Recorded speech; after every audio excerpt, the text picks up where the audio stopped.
Ladies and gentlemen of the RNG Revolution, welcome to the 62nd episode of the RngCast. I, as always, am Buster Knuckle. Joining us this week are...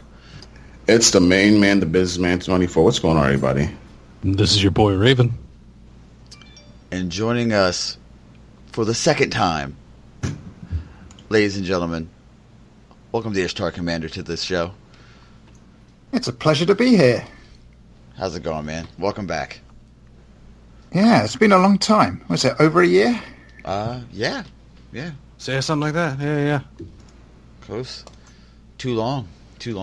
Well, too long. So, how's everybody's week and weekend been? It's been pretty good. Real good. Mine's been pretty awesome as well. I've had a pizza to play. Okay. Yeah, we all have, right? Yeah, I've been mainlining freaking D2 so far and freaking tearing it apart. Have you been, really? Because I've been too. Ish, I've been tearing it apart. He has. Ish, I heard you tweet something that you've been playing beta this week. Yeah. So I'm on vacation because in Europe we have vacations, and then my wife has actually taken my kids to the summer house, so I've been home alone with my cats and been able to just sit here semi-naked playing the beta non-stop. Oh my! So I dressed up for you guys because I thought it'd be a bit scary otherwise. I mean, It's okay. I don't wear pants myself. But yeah, I was a bit surprised at first how small the beta was, but I think on the first day of the beta, did you guys listen to the Bungie official podcast this week? I did not have a chance. I keep forgetting that's a thing, actually. Yes, I have. I'm a podcast addict. Okay, I recommend listening to that, but yeah, I mean, I know from Destiny 1 that Luke Smith loves secrets, and yeah. I think they're holding their cards pretty close to their chest. So at first I was just like, oh, this is pretty tiny. But as I've played it, and I've been playing a huge amount of Control with my friends, and after adjusting to some of the differences, I've just been having so much fun. I was playing with my friends, and then I realized it was 4 a.m, and I haven't had that happen with Destiny in quite a long time. And it's got me really excited for Destiny 2, especially as after playing 1,800 hours of Destiny 1, I completely burnt out at the beginning of the year and basically stopped playing. And I know it's traditional in the community to just moan and cry about that, but I just felt I got way more out of the game than I've got of any other game. And the things that I really bothered me, I just felt were fundamental problems in Destiny 1, and I just hope they're fixed and they already look like they're potentially fixed in Destiny 2. I think things that were driving me mad is the networking was, at least here in Europe, got kind of worse, I think, as the player base thinned out. And I'm not someone that rages a lot when playing a game, but when you're playing the Crucible and there's someone teleporting about, that just, I don't know, that just presses my buttons, and that kind of thing was stopping me playing. And then I just think we got so used to the game that we broke it. So some of those things that I think Bungie just couldn't have predicted, like icebreaker and one-hit kill grenades. Yeah, they have made the game super frustrating for someone like me to play. Jeez. So, and it all looks. There's I think my main issue with the beta is just I'm greedy, so I'd like more. Although I'm really happy. It's going to be. I'm greedy. I'm really glad there's going to be a lot of surprises when the game hits, and then the things that bother me, I just think, are just because it's a beta. I like the fact you get your super so late in a Crucible game. I just can't believe that will be the same in the shipping game, and that's such an easy value to tweak. And in This Week in Bungie, they said that this build is based on a month's old version of the game. Probably it's based on whatever they showed at E3. Mm-hmm. And so, yeah, I'm not everything I hoped, like all the hints that Bungie have learned a lot from Destiny 1, I feel can kind of be seen here. So I'm very positive, but I guess other opinions may differ. Well, let's get on there. Biz, what's your opinion? How do you feel about it? So I've played a lot of this game. As a matter of fact, I was actually quite surprised how much I was able to play, because I try to give a couple of days to my fiance. You know, we can hang out and chill, but I managed to do all that, like from like dinner hours, and then, okay, well, babe, I'm gonna go watch some TV. Oh, sweet. Or babe, I'm gonna go take a nap. Freaking awesome. Let me just go ahead. The stars aligned perfectly. It was, because I told her, like, you know, the beta's out this week, so, and she's like, oh, okay, no problem. It was real calm and cool about it. I was like, all right. I wasn't used to it. And so, yeah, I normally don't play on Thursdays. And we ate dinner, we was watching TV, and then all of a sudden she's like, yeah, I'm going to go do some laundry, and I got to catch up on my show. I was like, well, yeah, go catch up on your show. I'm just going to turns on computer. So, initial reactions. Wow. This is amazing. I can't believe what I'm seeing. Look at them fall. This was literally my reactions. And Gaul is a gangster. I do not care for PvE, as you all know. I'm a PvP hardcore elitist. But holy crap, the story, if this piece of story is foretelling of anything, is that it's going to be awesome. And the first time I said this, I can't wait to raid this man, Gaul. I want to take his head and put it on a spike. The voice acting in it was amazing. I think Gaul is black, just me personally speaking. He's got that whole gangsterness to him. Like, you know, when he even says, my favorite line was, "Do not look at me, creature." Slap! Like, straight. And I think he backhands you, too. That's a pimp move. I don't know if y'all figured that out yet, but that's a pimp move. Now, game-wise, I have to say I'm a little disappointed at the Warlock. We can get more into that into detail, but I was a little disappointed with the Warlock. The Hunter is not as bad as people make it to be. I did find the Arc Strider Super to be a little challenging to use, and Des, this is where I'm going to pivot to you real quick. Compared to the Blade Dancer, I felt like the Blade Dancer had more lunge length. Say that twice as fast. Whereas, you know, the Arc Strider is more spherical area effect. Has more of a radius to him where he attacks versus going straight out and reaching, which makes it therefore difficult to maybe close the gap on Guardians just as fast as a Blade Dancer used to. I mean, that depends on what you're doing also. Okay, explain. There's a lot to Arc Strider, as people found out. It almost works like a sword. Your staff has light attacks, your staff has heavy attacks. Mm-hmm. The light attacks have a slightly additional reach than just the staff, but the heavy attacks give a semi-projectile.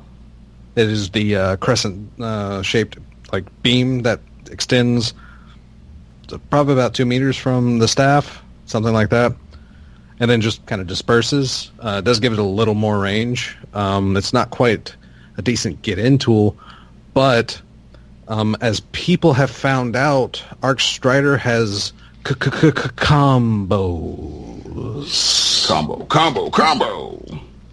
So whenever you basically mix up your light and heavy swings, and 3 light swings will actually give you this kind of lunge, because it's a 1 swing, it's a 2 swing, and you do this overhead lunging swing that can help you get in. 2 lights and a heavy ends up with you actually pausing a little bit and doing this area of effect palm strike. Mm-hmm. which is very nice damage in PvE, let me tell you what. Of course, you jump and press R2, you do you do your little slam. But overall, like chasing down, you can use some of these combos to actually like get there. But as far as like chasing down from a distance, Arc Strider right now doesn't feel like it's there. Now, have you been spamming the dodge when you're in the super?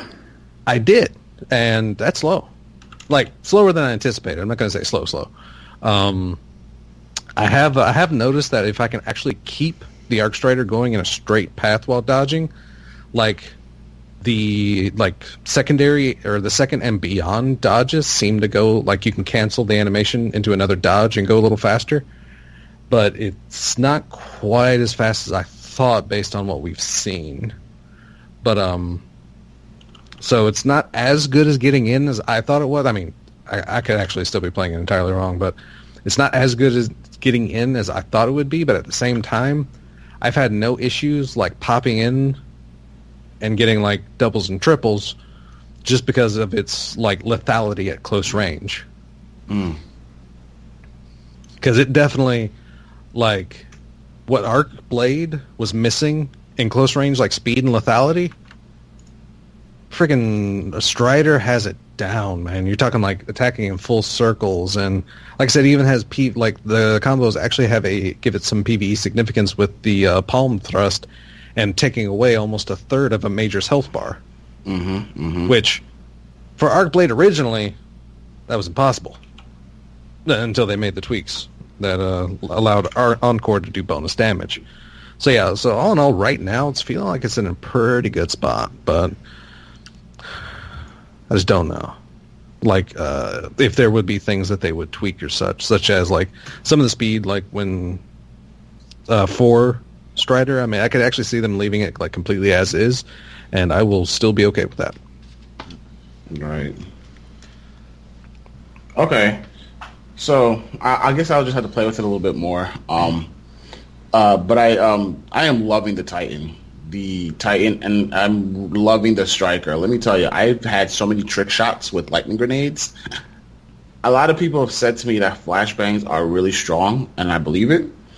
But something about the lightning grenade because I played a lot of Countdown, and I find that people all run to rugs. All our opponents run to rugs, and they just camp there. You know, just camp in a little room there, peeking out or whatever. And so I'll just chuck a couple of lightning grenades on a diagonal against the wall so they can face inward to where they're sitting, and I'll get multiple kills. Or in Control, you know, at B, I'll chuck it against the long, tall wall in the back, and then, you know, Titan Shield doesn't matter because I got the lightning grenade from behind you. Multiple kills. Supers feel really good. I do not like the Warlock's Nova Bomb. I don't like the changes to it. It's. I know you can basically shoot the bomb to basically let it shatter, and that's fine. But I find that you're leaving too much up to chance if the wrong thing gets in the way, especially like in PvE where, you know, I'm throwing it at a boss and a harpy gets in the way, then it completely screws it up. We also haven't seen like the base speed of Nova Bomb though. That's true too. Like the perk that we have is a deliberate perk that slows it down. So right, which is why I'm hoping that, you know, there's a Lance option as well that comes out where it's like, look, I just want to throw it straight, far, and hard. Just go forward and prosper. But I do confirm this for me. All melee ranges are the same distance, right? Yes. That's what I heard. It's like uniform.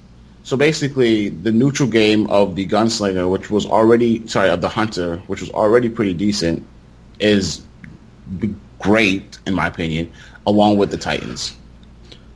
I feel to counter that, they have made the knife a little obsolete in because it's doing like next to nothing in damage. I feel not throwing like knife compared to like But comparative.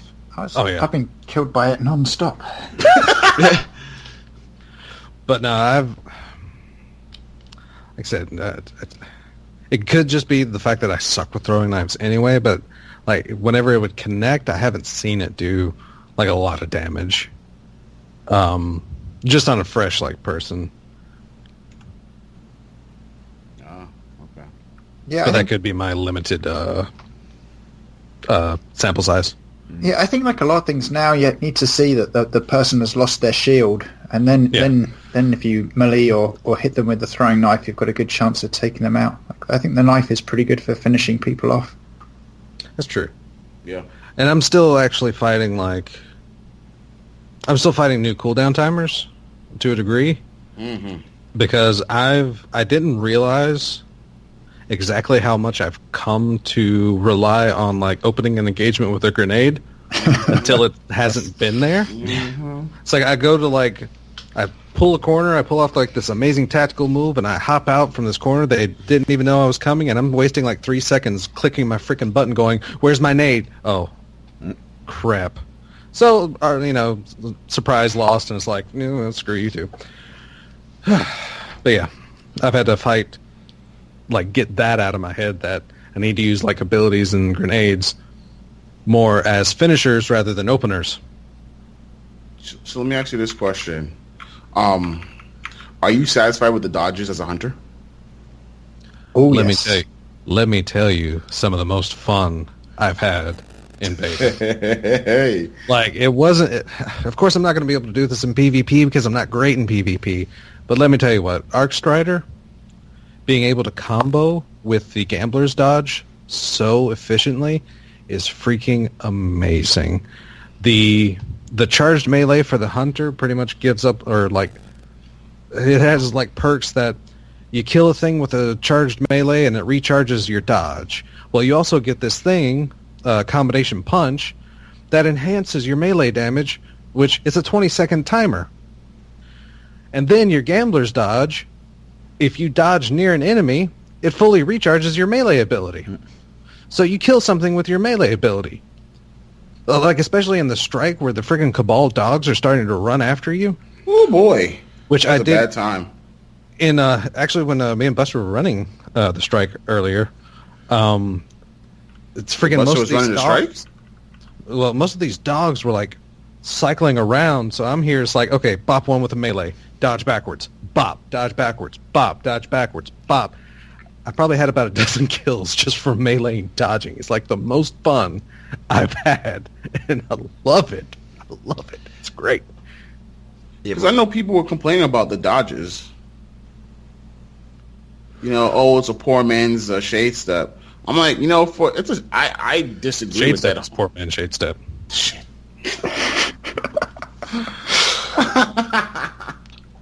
earlier today we played this strike, and then we played a couple of rounds of control. And I remember the one time when you were on B, defending B, Des, and I came around the corner from A side to cover you, and you dodged, and I literally stopped moving and was like, that was pretty fucking cool. And then I was like, oh yeah, there's a guy alive. Da, da, da, da, da. Mm-hmm. Also, Des, Mm-hmm. how do auto rifles feel? Hilariously, actually, me and Converse have had to talk about this in particular. Mm-hmm. Auto rifles do not feel different. Really? No.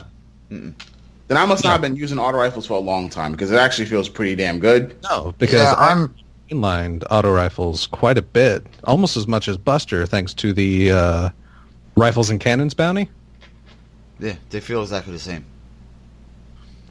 Because I think everything else is just even now. And even if you look at if you actually look at the TTKs, hilariously, they're still within operating like auto rifle TTKs from D1. It's literally like they took auto rifles from Destiny 1 and just transplanted them into this balancing mechanism. Mm-hmm. That's what it feels like to me. Yeah, I've been using the Scathelocke, Oh yeah. and I think the trick was the default scope is not great, and then I think it's like the middle one that gives you the sort of red dot with the orange crosshair. That makes it a lot more effective. You get a slightly bit more range with that, but it's just a lot easier to pinpoint people with that scope. But Yeah, I just stopped using auto rifles because you never win 1v1 in the last few months of Destiny 1 with an auto rifle. No, unless you're right. playing. Where I've been, wrecking, having a ton of fun with that Skaithlock. I've been wrecking with Sweet Business. It's that gun was made for me, honestly, because it's Suros 3.0. Color schemes are relatively the same. Isn't that a Suros manufactured gun anyway? No, it's not. Sir, if you check the top left-hand corner, the weapon foundry logo and everything is actually in that top left-hand corner when you go and inspect a weapon. But no, Sweet Business is not a Suros weapon. Oh, Ooh. that's even more looks like interesting. Yeah, tell me about it. It's like Suros color scheme. I could have sworn I saw the dragon somewhere on it, but no, it is not a Suros weapon. At least not right now. That could be like a like a placeholder. yeah, maybe it's not showing up or something. Okay. Maybe, but Okay. at least from that information, no, it's not a Suros gun, which is weird. It is weird. But I gotta say, it takes a while to get used to, because at first I was just like, oh my god, it's one of those guns you have to pre fire around the corner and then melt folks. But then when it spins up, it shreds people like no one else's business. And I find it even more intriguing that the perk of that gun is actually called, and I quote, business time. I mean, somebody is a fan of Flight of the Conchords. Or me. I mean, or both. I mean, I don't know. But, yeah, that gun. But the Skaithlock is also my second favorite. The Pulse is actually pretty good, too. The The Nightshade. pulses are freaking amazing, man. And is it the Negril? Nurgle. Yeah, Nurgle, yes. Nurgle. It won't drop for my Hunter. I'm almost wondering if you can't get it on a Hunter. You can. Okay, I'll have to play another 10 hours. I'm still missing. I'm missing. I'm going to let you all know exactly how hard I've been picking apart this beta. I am missing a drop of a linear fusion rifle. I have not had any linear fusion rifles drop, or the fusion for any of my characters. For my Hunter, I am missing a Crucible chest piece and Vanguard arms, and I will actually have a complete set of armor for pretty much all three complete sets of armor for my Hunter, which yeah. I've found when playing Countdown that the does not compute scout rifle is pretty awesome. I think that things are too hectic in the control games, and you just don't have the distance from people to really benefit from it. But it's a slow shooting archetype, and it's in Countdown can be really effective to get a pick early on, or at least take a huge chunk of people's health. I'm glad you said that, because something that I noticed, and maybe it could be that this has been the case in D1 this entire time, I just haven't realized it, but you can really see the drop-off in distance of guns, because when I'm firing my hand cannon at a range that I was comfortable with, it didn't do Jack Daniels, and I was like, oh, did they really have the ranges defined clearly in this beta versus in D1? I feel like in D1, you can run away with a hand cannon. There was no need for a scout. But here, when you're trying to engage enemies across, that drop-off was severe. And so, yeah, going to your point, the scout rifle in Countdown was really good to use. Des, I'm going to ask you, since you are the weapons guy that you picked it apart, did you notice that there was more defined distance ranges of these weapons? Day one of Control, yes. In fact, game one of Control. Once I found out what the pulse rifles were and started playing with them, I felt damage. I saw damage drop off with a pulse rifle. Now, people that have actually used let's say the PDXs or even grasps or with hammer forged or something like that, it's hard in D1 to find a range where pulse rifles drop off. And in fact, in most engagements, I don't see it myself. I can't think of a time where I've seen damage drop off on a pulse. But in Control, whatever the crap the name of that map is, when shooting from B to either side of to either opening that would lead to either power ammo, from shooting from B to either of those openings, basically to the back wall, I'm seeing it's only like a point or two of damage, but it's still like damage drop off. So they have definitely, and basically hand cannon damage drop or damage ranges are basically very much similar to what they were or what they've tuned them to in D1. So they can still hit from far away, but yeah, as soon as you're out from a range, you're doing like less than half damage, which submachine guns pretty much have the same like steep damage drop off, is that they can lose like half their damage from pretty far away. But yeah, they definitely seem to have some very defined ranges set for each of these guns. Yeah, sidearms have a really short range now. Yeah. Because I discovered to my peril, I think in the first or second game, I took out my sidearm and I was doing like 2 points of damage on the guy in front of me. I was realized, I'm dead. That's what it's like with a submachine gun too. You pull out your sub and you're like, what is that? What is the distance of a submachine gun? Because I played it with I played the wrist runner, and I haven't touched a submachine gun ever since. it's Effectively, close. effectively, submachine gun range is very similar to shotgun ranges, especially for D1. You want to be very close, and it's basically effectively what I feel like they're going to do, considering most of the submachine guns are like 900 RPM, is I'm thinking that the SMGs are going to take place of the bullet hose auto rifles. exactly what it like- feels like. I don't think like just like I said, I don't like conjecturing too much, but like I said, it seems like what they're trying to do is they're trying to bring auto rifles to like maybe the 88, the former 88 archetype, the Shadow Price archetype, and focus them more on these slower rate of fires, and then bring in submachine guns to take care of more of the bullet hose rates to be a little more effective at like closer ranges. Which hand cannon were you using?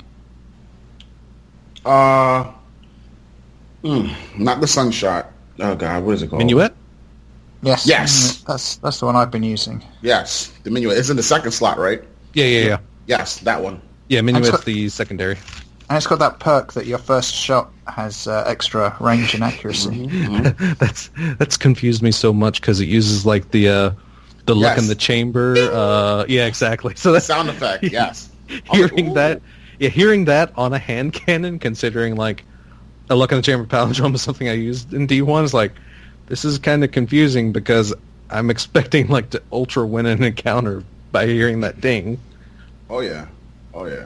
It doesn't work like that though. I've just been. I think there's more to say on the weapons, but I just want to say on this mechanic that you now have your kinetic and your energy weapon. It's amazing, and quite honestly, I've only found like one really good combo at the moment. I just imagine there'd be tons of interesting combos in the real game. What's your combo? I've been running either the Nightshade Pulse or the Scathe Lock in kinetic, and then this Minuet hand cannon when I'm playing Control. And then when playing Countdown, which I have to say I suck at, but I've been enjoying it more and more, I've been using the Does Not Compute Scout Rifle, and then again the Minuet hand cannon. But I copied that from watching some of the better players on stream using those combos, because I couldn't find any other combo that actually made sense, apart from the fun of running double auto rifles. I run the Sweet Business and the Minuet when I'm on a Titan. When I'm not on Titan, I do the Pulse and the Scathe Lock. Nightshade and Scathe Lock. That's what do you do? Actually, after looking at like some of the numbers and such, I actually run. I'm usually running Nurgle for energy and predominantly like either an auto or an SMG in the kinetic, because it's either going to be Scathe Lock or Showrunner. Speaking of weapons, are we going to talk about the fusion rifle? Do you read my mind? I was gonna lob the question over to Buster. The main ingredient. Are you creamy right now because how strong the fusion is? I don't have one. Oh, I played 5 hours of the beta. I did 26 hours of overtime this week. Beta doesn't matter to me. It doesn't matter to me.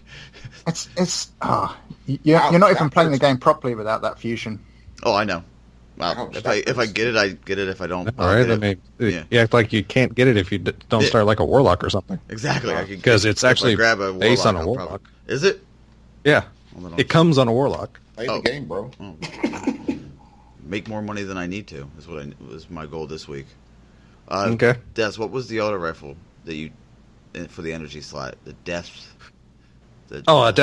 Deathstalker. That's it. That's the one I've been using with the Showrunner SMG, which is fun. I mean, I like the SMGs. It's basically, home sweet home, just up close and personal, as opposed to far away, like how D1 was with the bullet hoses. You can get a little bit more distance. It's fun. I mean, really great not getting killed by sticky grenades. That's super awesome. The first time you get hit and you're like, I'm still alive. Oh, this is great. 4v4 feels good.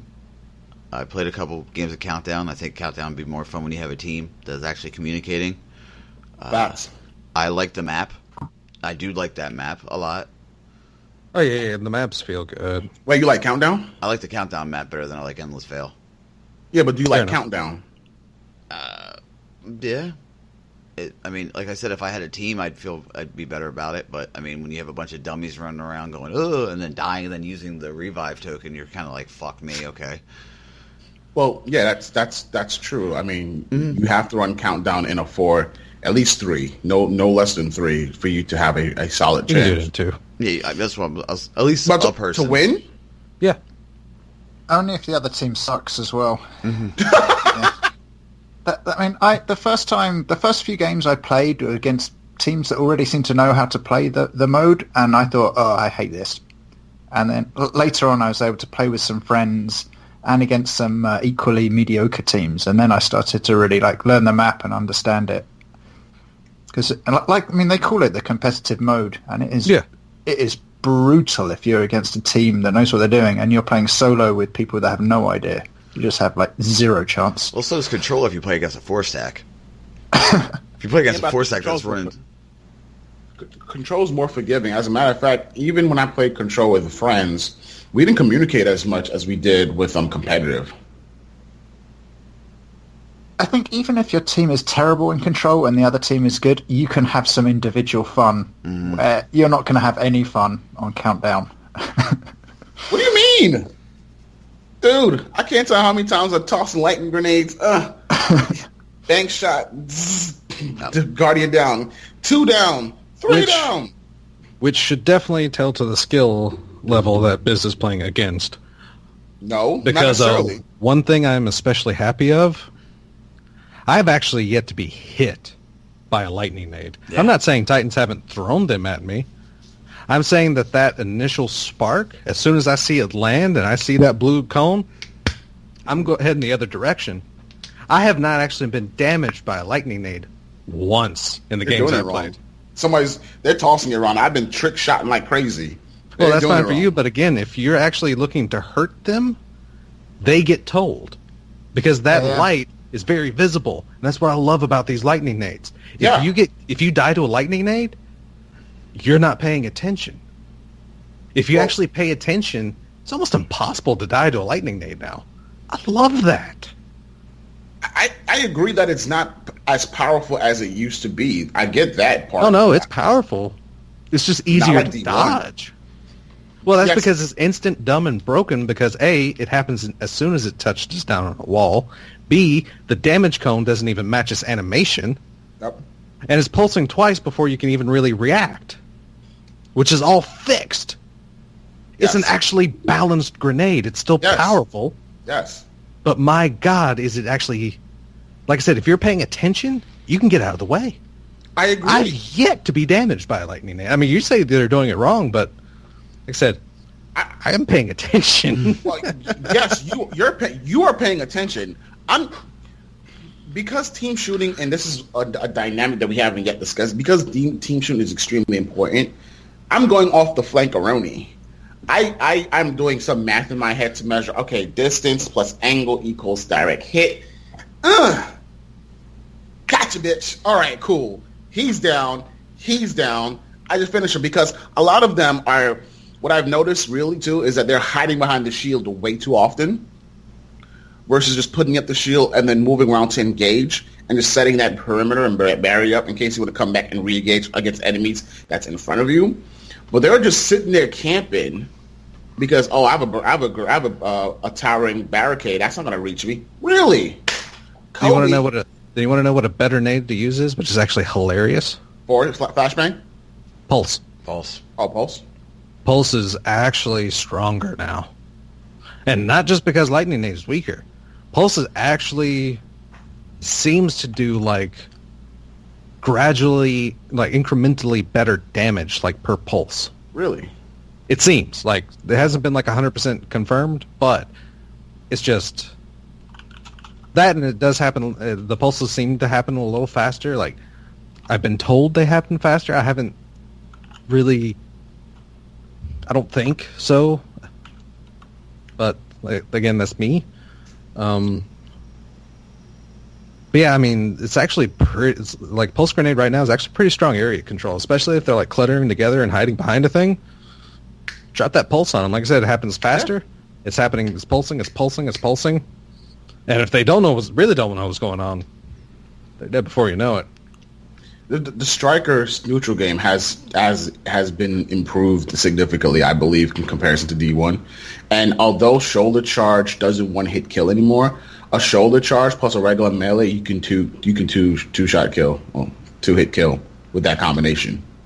Plus, shoulder charge charges your grenade, and you get 2 grenades. I mean, it's like they decided to build the armamentarium right into the Titan. Like, how freaking sweet. Actually, the same thing applies to most Warlocks as well. Like Warlocks, you get to drain a little bit of your supercharge and quote-unquote enhance your grenade. Oof, that overcharge is nasty. Like each overcharge effect, except for one of them. Okay, 2 of the overcharge effects for the grenades, because it depends on what grenade you have, were actually Warlock exotics in D1. Scatter nades, when you overcharge them, they track. Yes. Nothing manacles. Axion bolts, when you overcharge it, you get additional seeker. Yeah, you get additional seekers. Void Fang vestments. Yep. So I mean, it's like they're taking like I said, it's like they're taking these things, like even for hunters, gunslinger, 6-shooter is basically actively phase symbiote built right into the class. With less duration. Apparently you haven't used actively phase symbiote, because that's about how fast it drains. Yeah, but because you have 2 additional shots versus just the 4, it seems just 4. Huh? I said, just 4. But at the same time, you can actually get those shots out faster. Because right, that because of the 6-shooter, yes, 6-shooter fires much faster. Right, but here's the thing, right? And this doesn't apply to you because you're a god at gunslinger, but for the regular people, okay, you cannot quickly fanfire 4 guardians like Cade can. Like, not you, you're a god. Everybody else, outside of you, can't bang, bang, bang, bang, unless they're all lined up like a bunch of idiots. Yeah, you have 6 shots now, so you can just sort of roughly spam it in their direction. I think you have that chance of, I mean, if you miss with the current golden gun, that's a real loss, where now you have the extra ones to follow up. The timing does seem pretty brutal on how long it lasts, though. I saw Triple Rec commenting that about the golden gun, that it's gone. It's what? It's gone, as in, like, you pop your super with the golden gun, and then it feels like a second later it's gone. So that's because you can't run around with the damn shots, in the barrel ready to fire. You have to. So something I noticed too with some of these supers, whereas you can pop it and then run around and do a dance and then kill people, you have to really pick your engagements and be specific about how you want to engage enemies. Like, for example, if you're in control and there's 3 people picking up on B and you're around that corner, pop your super. You should get all of them. Whereas people would pop their super in the middle of a round, saying countdown, for example, and run around halfway point. Cool. I still got half of my super duration left, and then engage. So it forces you to make wiser choices on when and how to engage, which I appreciate. How are you guys feeling this 4v4? Love it. It's good. Yeah, what I love is that, first of all, I find if I'm playing like Iron Banner in a 6-person fire team, party chat just does my head in. That's just like it. You can't really have a conversation, and it's really easy for like one person to disrupt like a six-person chat. Where 4 people you can have like a proper conversation about nonsense and also the game and some strategy.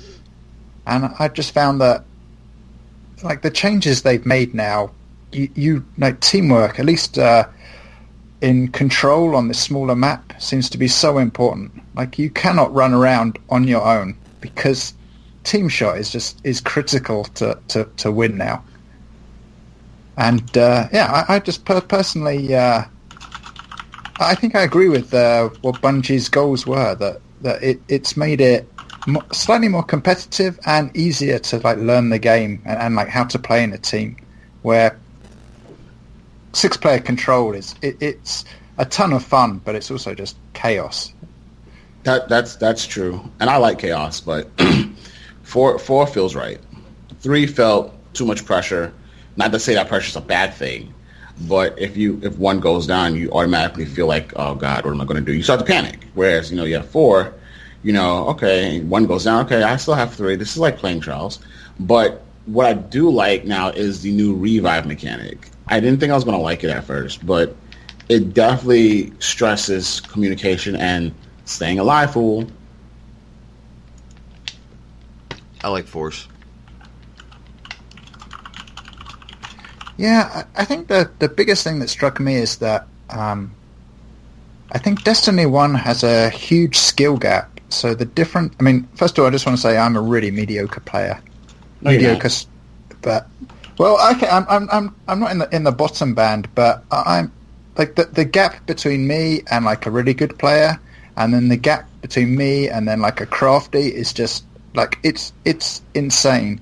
And in Destiny 1. Really good players could go in and, just on their own dominate and do amazing stuff. And the rest of the team had very little chance against them. But now with the changes, this like slightly longer time to kill means that even if you're amazing, you're going to probably end up taking some damage.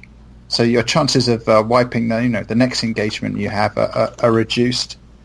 And then the fact that there's so much less one-hit kill, grenades, and weapons, I think it's it's narrowed the gap. And so now I think that has like two sides to it, which is you have to play as a team now. So if you're used to being a complete sort of selfish slayer, you may not actually win the game of Control. I mean, I was tweeting a joke that I was watching some of the streamers, and they're still running around slaying and refusing to cap any control points. And then I saw the tweet. I loved it. so they're either winning, but it's a close game, even though it didn't need to be a close game, or losing just because they've continually run past the control point. But I just feel that it's just a more fun game now for someone like me. I mean, I actually, with some friends, we matched against Crafty in a game of Trials. And he was doing a double carry with 2 complete scrubs that were dead instantly, and he's still, he's still dominated. And I was playing with one actually pretty damn good player as well, and he was still doing an amazing job. I just can't believe in the new Trials that he'll be doing triple carries for long. And I understand why some of those streamers are. It's a big change. And I understand why they're not so happy with that, but I just think a crucible where newer players can at least compete and understand what's going on, at least in the sense that, you can jump out. Like now, play a game of Control, I jump out in the middle, and I get team shot to death very quickly. But I understand what was going on, because it wasn't like a microsecond that I died. I actually survived for a second and could say, I actually understand what happened. Where in Destiny 1, I think it's really tough for new players to get into. So I'm just excited that I think it'll be more accessible for new players, and also the lesser players like myself can actually do something more. I'm super hyped for that. I need you to give yourself a little more credit than that, calling yourself a lesser player. you making it seem like you have literally a thumb and a half. Perhaps I said that as well, because I play with some of the Trials Report guys, and some of them are top tier players. And when you play with people like that, you realise what the gap between you and them is brutal. So you mean baseline player would probably be a better term to use than bottom line, bottom tier. Yeah, I wouldn't describe myself as a bottom tier, No.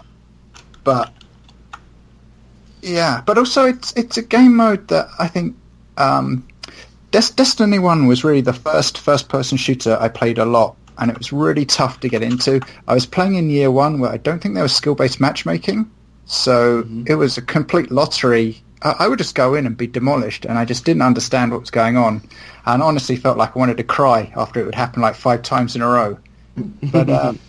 But I just think once you sort of can get into it, like once you just get like the basics of aiming down and sort of starting to get a little bit of map knowledge, it's such a fun mode, PvP. It's so different to the PvE side, like playing against other people.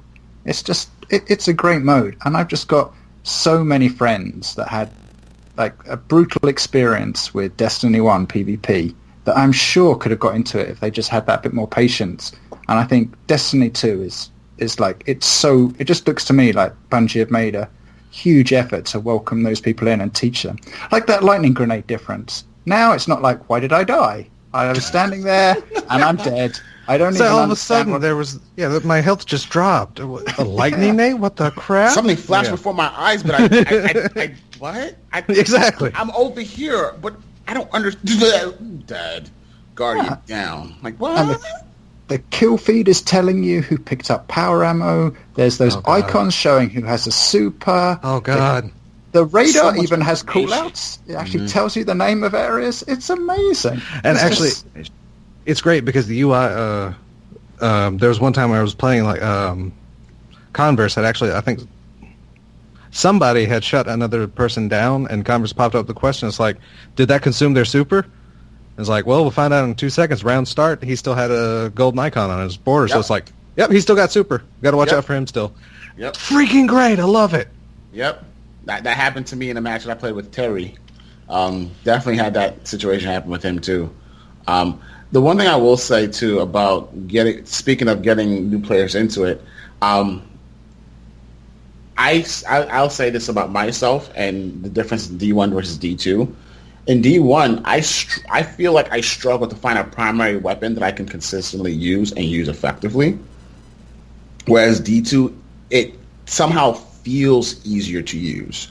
The fact that you have 2 primaries that you're playing with, but I wouldn't say I was an auto rifle guy by any stretch of the imagination, but I'm wrecking with auto rifles. Hand cannons, yes, palindrome is like in a class on its own, but something like a minuet where it's totally different still felt good to me. Yeah, the auto rifles are just basically Destiny 1 auto rifles, like you said earlier. But my thinking is they kind of they took the bullet hose away and gave you submachine guns, which I like. I like the submachine guns. What was the one? The Nightshade pulse rifle. That's actually a pulse rifle I enjoy using because it's I mean it's just stable. It feels good. Yeah. Sentinel. I enjoy Sentinel because I mean I can still pop my bubble if I want to, but throwing the shield and banking it off of 2 people just feels really good. Like, and it's funny because people are still in that D1 mindset of everybody on the point to cap it, and all you need is 1 point, and nothing's better than turning a corner, having your shield pop, bashing into somebody, turning around, seeing 2 people or 3 people in the line. You're like, oh, whoop, bang, bang, bang, and then they're dead. But the class abilities, that's something I had to get used to because you have to hold circle for it. Well, Yeah, it's something to get used to for hunters or for Titans and Warlocks. Not for people that actually main Night Stalker. No, it's easy, right? Not so much. Yeah, no. But, you know, the shield, the half barrier that does your reloading. That's great. It doesn't stop a lot of damage. You can still get shot over it. It's Now that, and amazingly, those shields, like a lot of their they don't last a very long time in PvP if a team is consistently shooting a shield. Mm-hmm. They can go down pretty quickly, but let me tell you what, if you actually walk through a shield, that stuff does a lot of damage to you. Yeah, I made that mistake. Yeah, that you can actually, it's hilariously, like, if you actually accidentally walk through even a full or a half shield, it does enough damage to you that if the Titan's waiting on the other side, you can just melee you once and you're dead. Mm-hmm. So, I mean, it's like a harsh, because when we were shown the wall, like in the early material, I for one assumed it was going to be a physical barricade. Since it was in fact stopping bullets, I thought it would be like a hard wall. But then, like I said, go into the beta and like you're slowly finding out, it's like, no, it's like I used it in PvE and it's like, oh, well, the enemies are walking right through it, so it's not a hard wall. Yeah, I can go right through it. Nope. So what's stopping people from doing that? And then you use it in PvP and someone walks through a wall and it's like, oh. They're really hurt. Yeah. I've actually seen somebody, they're in a match, it's like they were chasing a kill, they got super weak. The Titan that he killed had dropped a wall, but apparently walked in front of it. So he apparently tried to run through it to escape. Ended up killing him. Nice. So it's like it's great because it's a whole nother layer. Like if you can actually get in front of someone that's running and just throw up a wall and they can run through it, like that can be devastating. Like it's basically almost as good as an offensive tool as it is a defensive tool. Yeah, which is really, really weird. Yeah, the new strategies it will cause look amazing. And I also heard that energy weapons will shoot one down quicker than your kinetic weapon. It's possible. I know the Reddits and places have calculated that, like, while in Super, a Guardian takes like some 50-ish% less damage from your kinetic weapon, but it only reduces energy weapon by like 33%, about 33% for like energy weapons. So it actually is way more beneficial to use something with an element as versus your kinetic. Mm. I also had my first self-suppression while playing the strike. With Des. I was like, oh, that's the first time I suppressed myself in D2, and he was like, won't be the last. I'm like, no, it won't be the last. That's something you just gotta deal with if you run suppression nades. I really had a lot of fun with I didn't see Warlocks being effective with the is it Rift, their ability? Yeah. The Rift that increases the weapons damage doesn't seem to be particularly effective, but people were putting down a Rift on B for the healing, and that was like a really great way to capture it and defend it for a while. It was a really neat perk. And you're not being like a selfish Warlock. You're like helping the whole team. So that's a really neat mechanic. Yeah, strangely enough, like thanks to the Reddit people, like in PvP, the Empowering Rift only adds to body shot damage. Okay. I remember hearing. So I mean, that's like a really odd like thing to change, but at the same time, it's like it's helping because it is making your weapon like a little more like easier to use to kill, but at the same time, because it's enhancing the body shot damage rather than the precision, you're not actually increasing its overall time to kill. Really. I mean, you're basically bringing it closer to its more optimal time to kill without as many precision bullets. Yeah, it's just currently when you take damage, it's your chance of surviving the next engagement is so poor, and the time it takes to recover is so huge that if you're in that healing rift, just the power you get from being able to get some of your health back and that you get it back so quickly is just a really powerful mechanic. Yeah. Warlocks that run healing are kind of my best friends when it comes to PvP, because I'll get into engagement, I'll turn around, it's like, oh, it's Rift. Yep, I'm going to sit here for a couple seconds, and I'm off again. Can you stack them? If you've got Yes. 2 warlocks, can you put one could do healing and one empowerment? I Oh, learned that lesson this morning when we were playing. I ran around the corner at B, the B into the hallway, the main hallway in Endless Vale, and I saw 2 warlocks standing next to each other in the rift. I'm like, oh, okay, and then I was just dead. I was like, oh, don't ever do a 2-stack rift. That is that was a lesson learned. But I mean, I like the smaller maps. The control feels good. I mean, they're quick matches. Oh, they're super fast. They're and I love the fact that, like I said, they're really fast matches. The scoring is like super simple. Simple. There's like nothing convoluted. Just like, okay, you get a kill, 1 point. Good for you. Oh, you have advantage now? Well, here's your 1 point plus another 1 point. Oh, you have all 3 zones? Well, guess what? Power play. Here's your 1 point plus 2 points. So, I mean, it's just like super simple. There's no, multiply this by 100 and then multiply this by this and do this and bring out your abacus and carry the 3 and... Bring out your abacus. Just... I love it that you each have a zone already capped. That you're not that boring at the beginning. Run to the zone, stand there for 20 seconds or whatever it was. No, sorry, not 20, but it still felt like ages and it was tedious. That's great. I love the fact that in order to capture it back, it's only 1 cycle. Yeah.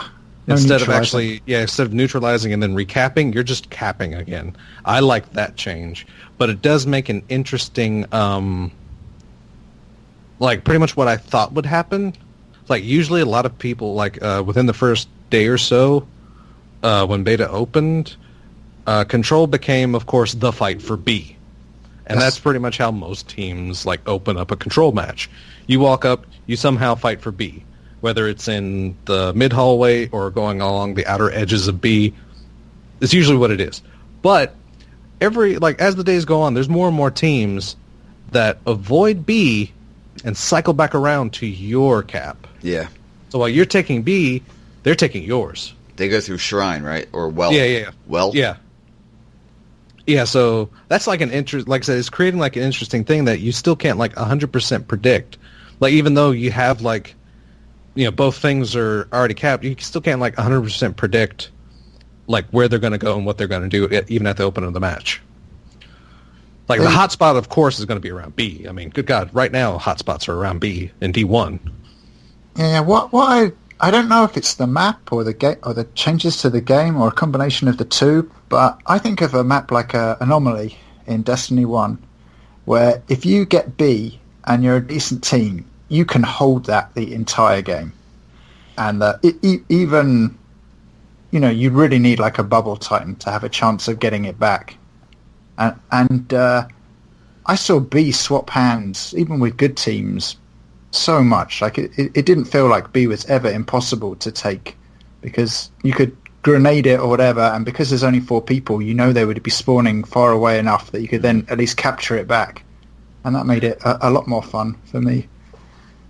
I feel like the capture point, like the areas around the capture points themselves, feel very similar to one another. Unlike something like Anomaly, where it's like one capture point may be very much out in the open, but then you have B that has like hallways that kind of funneling people in certain directions, and it's only really open by one side. So, but I feel like in this map, at least, like there's like equal engagement possibilities around each of the control points. So that might be like one reason why they're capable of like switching hands, because they're not really easily defended. But it's not like I said, it's not like there's no like choke points really, as far as I can see. But again, that's me. To me, the map feels like Asylum almost. It's very. It's the exact same on both sides. It's symmetrical, I guess. Yeah, symmetrical would be the best way to put it. There's that main line. There's the well, and then there's B. That's what it felt like to me when I first played. I was like, oh, okay, this is similar. So, and I love that map. So, that B push is always fun to flank around, because once again, you only need one person to cap the point. You don't Yeah. need the whole team. That's like really, really good too, because especially like you said, you get those groups that are like fully stacked on a point, and it's like, okay, I'm gonna pop my super right now. Y'all can say bye bye. Oh yeah, especially with the striker, baby. Oh, and I love the fact I know it had to have been luck, but it was so funny, like watching like all of the reveal material, and you see so many people whiffing like an initial Fist of Havoc like activation, and I was so scared that my first Fist of Havoc activation was going to be like a complete and utter failure, just because that seems like to be the curse of Fist of Havoc right now. Then it ended up like popping, and it's like, oh, double down. It's like, oh, okay. But sadly, I love where like the ability, I don't feel the abilities take too long to activate or to go through. Like in a match, they feel pretty good, but I don't know. I feel like you have to be doing really good sometimes to even really pop a super. Yeah, There's actually some games, like especially initially, just getting used to things. I actually never had a super. yeah, Like I can break even with a 1.0, but it's like that has to frustrating. change. I'm sure that'll change because having your super is such a key part of Destiny. Yeah. And to have new players who go into the Crucible and not have their super for the entire game, that's just Yeah, no, that just doesn't sound right. I'm fine with like the design philosophy that Control is a quick game. I'm okay with having a super match, but to really get like around a 0.9 or a 1, like, okay, initial games, I've had plenty of like 0.5 games, and at that point in time, it's utterly understandable why I didn't gain a super. It's like, that's my fault. I played like crap. But, I start climbing, and even the like 0.9s and evens, like, it's becoming a bit of a struggle sometimes to actually even just earn a super to be able to use it. There's been plenty of times I'd go to like pop a super and it's like, oh, you won or you lost, and it's like, oh crap. Yeah, and funny that. Sorry, go ahead. No, I was just going to make a counterpoint, which is we haven't seen the exotics and we haven't seen all the perks on the weapon. So I'm just wondering if a lot of these timings could even be accurate, but suddenly will make a lot more sense when you have, say, a gun with Grenadier, but Grenadier is maybe more powerful and you're able to get your grenade faster, or you have an exotic that helps you get your super faster, and then suddenly it's not, currently in D1, you just build your T12 build, you have everything all the time. But now it'll be a bit more strategic, but without the horrible issue that D1 has of... when you get the problem where supers snowball because people are generating so many orbs, a great team just annihilates you. I will say this though, I do not hope that they have exotics that will give you super faster, because then Bungie's going to run to the same issue where it's going to be like the best in slot. Yeah.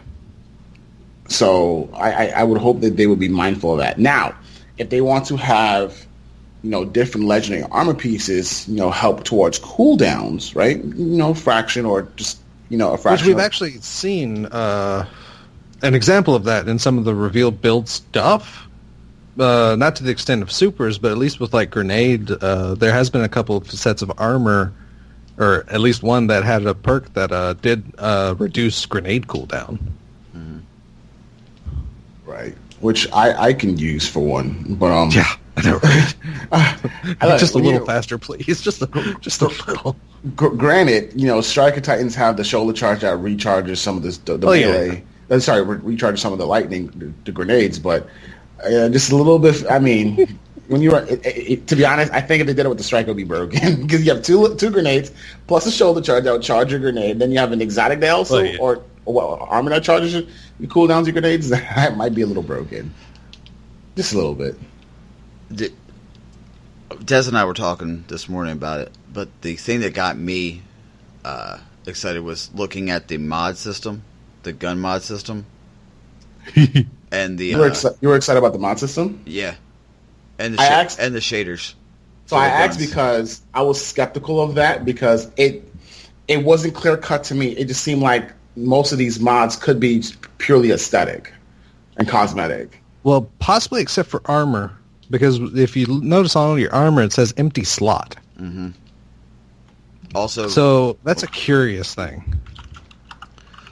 Also, what I was wondering was, do you think if you look at one of the not the kinetic, the energy weapon, it's basically auto rifle that has an elemental damage type. Do you think that maybe you might be able to get a mod that can be added to a kinetic weapon to turn into an energy weapon? Nope.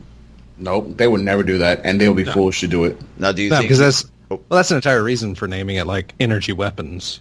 Mm-hmm. Like that's the philosophy of it, was the fact that they're primary weapons that have an element, an elemental type. But hopefully, where you kind of go on that also is the fact that when you hover over an energy weapons like elemental type thing, it's like solar damage mod. Mm-hmm. Like what? Yeah. And all of a sudden you get like 12 empty slots under it, and it's like, what? That's what I was going to bring up. Do you think you might be able to change the energy, the damage type? If you have yeah, I hope so. So for energies, yes, I think that would.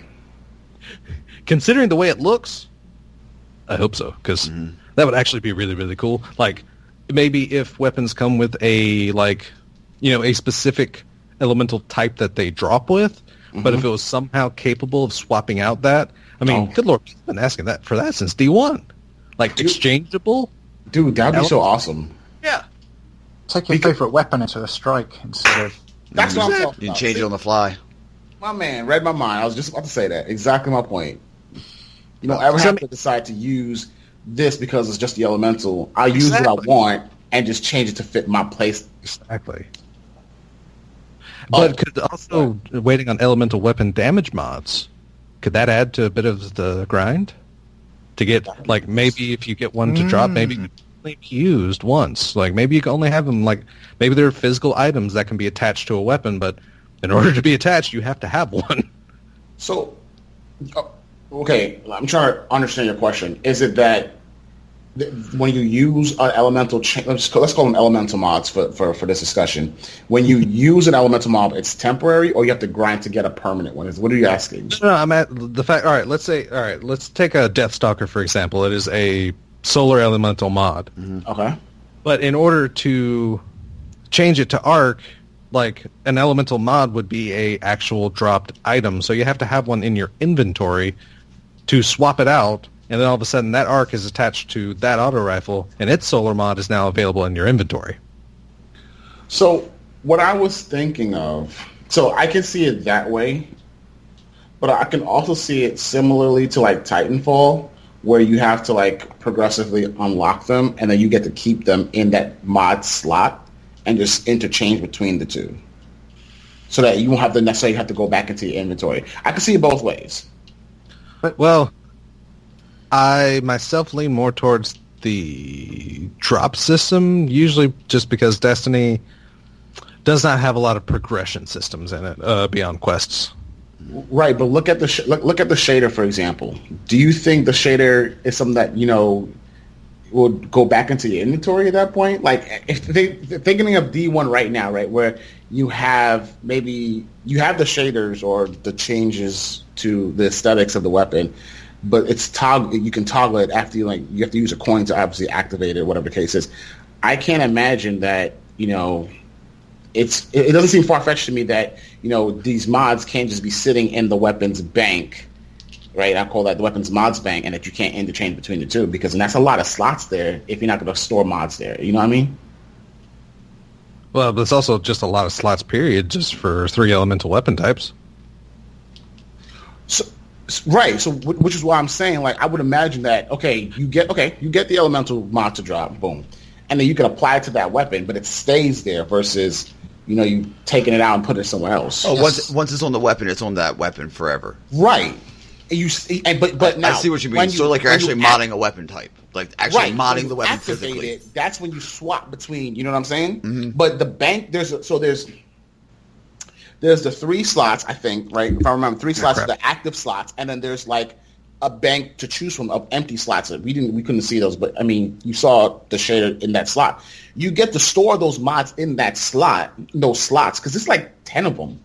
but how many you activate is a limited number, and so you get to pick between in this bank of your weapon. That's what I'm saying. Yeah, I'm sure it's like that, and it sounds awesome if you're able to go out and grind patrol or whatever to try and collect more of them. Don't say patrols. I don't want to grab. Okay, play 200 PvP games to grind. I'm in. I am excited at the prospect of weapon shaders, because that was a thing that, if I remember correctly, was actually in the D1 beta that never came to fruition. I do like the fact, also, like, speaking of shaders, like, the fact that it appears that each individual armor piece will be taking its own shader. Love it. Like, that's a level of customization that we don't have. But I do kind of worry that maybe shaders will become simplified to, like, single color or maybe two colors. Like, I'm hoping the shaders stay a little complicated. And on B side, can I just say ship shaders? I approve this message because ship shaders. This guy. Ship shade. I mean, it's essentially. I can't remember if I told Buster or Con this, but it's essentially how D1 worked.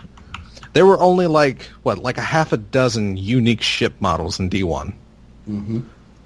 The rest of them were like freaking palette swaps and color swaps and different designs from one another anyway.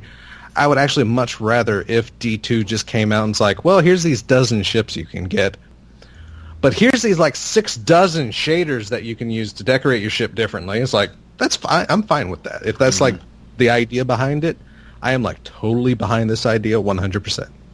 Yeah, because now instead of having to have 100 new ships, you can get one ship with 20 different versions. It's awesome. Exactly. Well, like I said, without the pretentious, here's you have to buy this completely unique and differently named ship we swear is different from this one, even though it looks a lot like the one you have.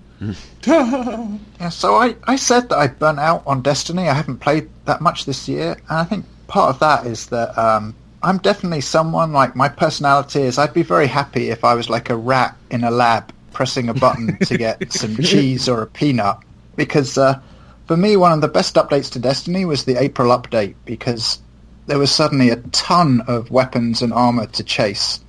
And I think for me, Rise of Iron broke that, because the weapons and armor in the game were already excellent. There was nothing, they didn't make any of that obsolete, and there was nothing particularly interesting to chase apart from like the Iron Banner Pulse. And so I need that. I need to run a strike, or I need to run PvP and just have the potential for that little reward.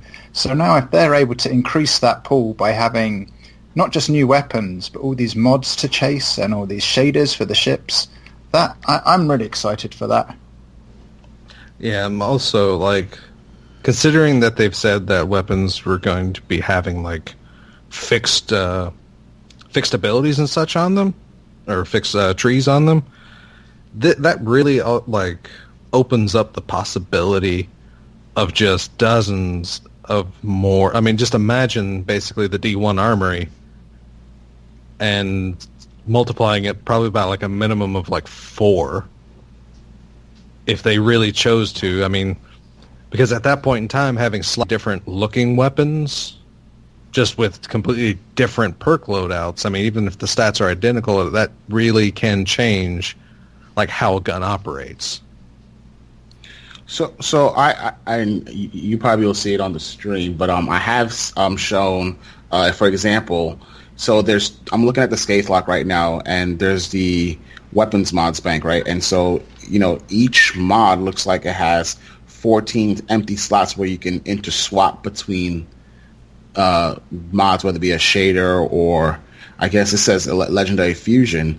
How many mods do you think we'd be able to equip to a weapon? Right now, the default is 2. I mean, I'd imagine, yes, a shader. I don't know about the Legendary Fusion, because I imagine that if you want to upgrade your weapon to match the light structure, then, I mean...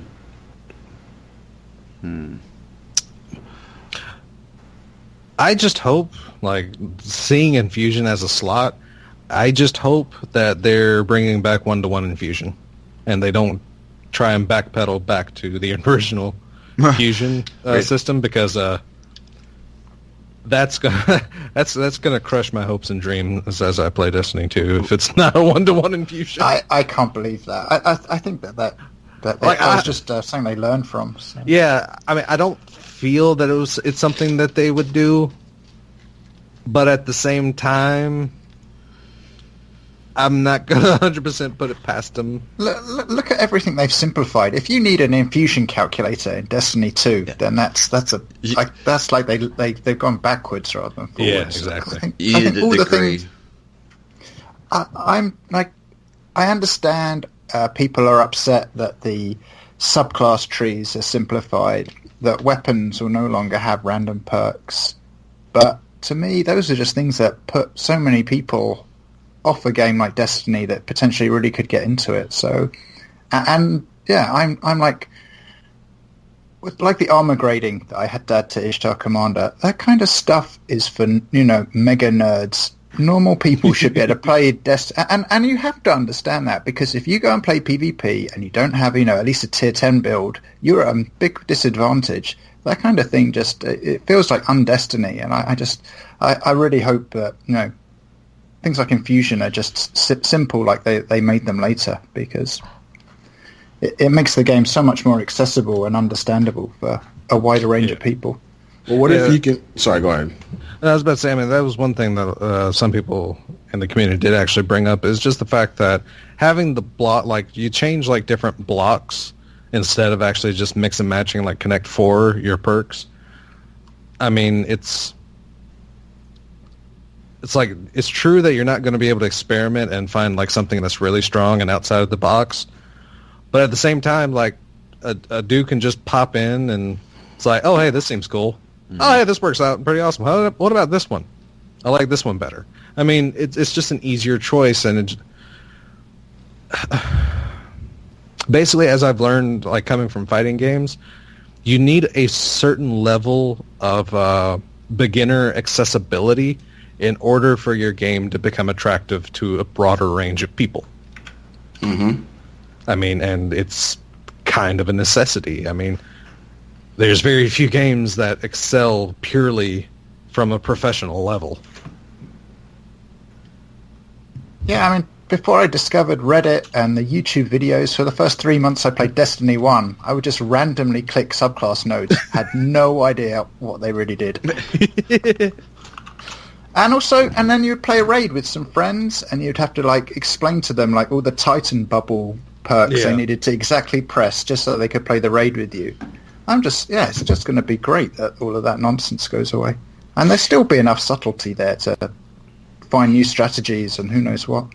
But that's the thing about the subclass trees that kind of scares me a little bit, because, and again, I understand this is beta, so things can all change.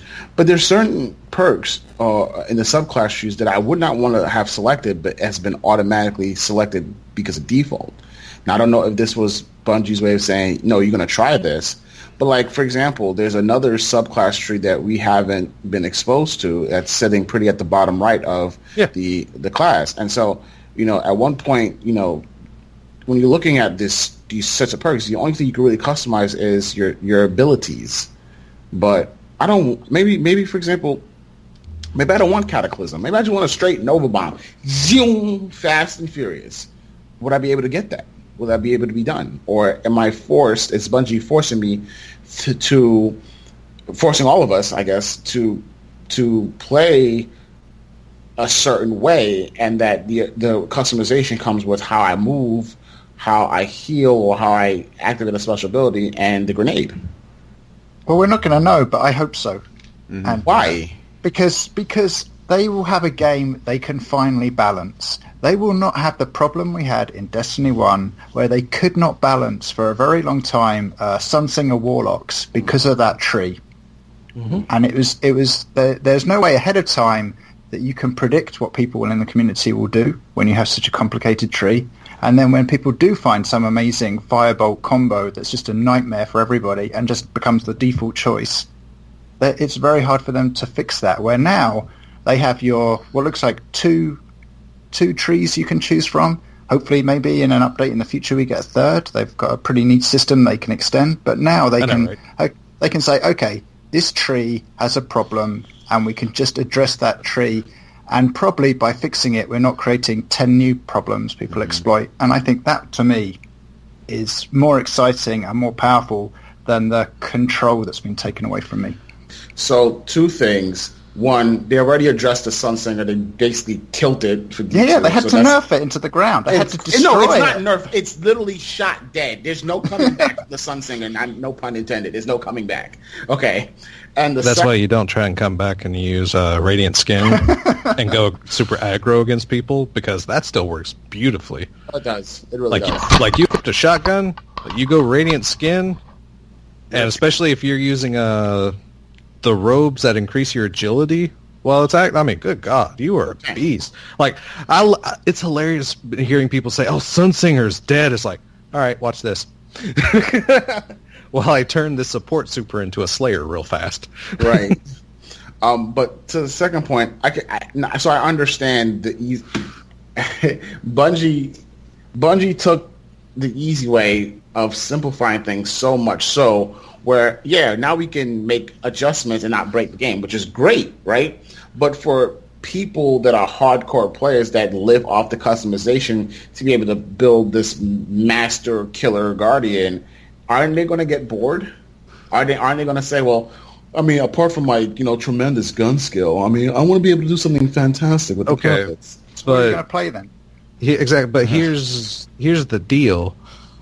It's like, would you rather be told by Bungie how to play your class, or do you just want to use exactly what everyone else in the community uses for that class because it's the best choice to use? What's the difference?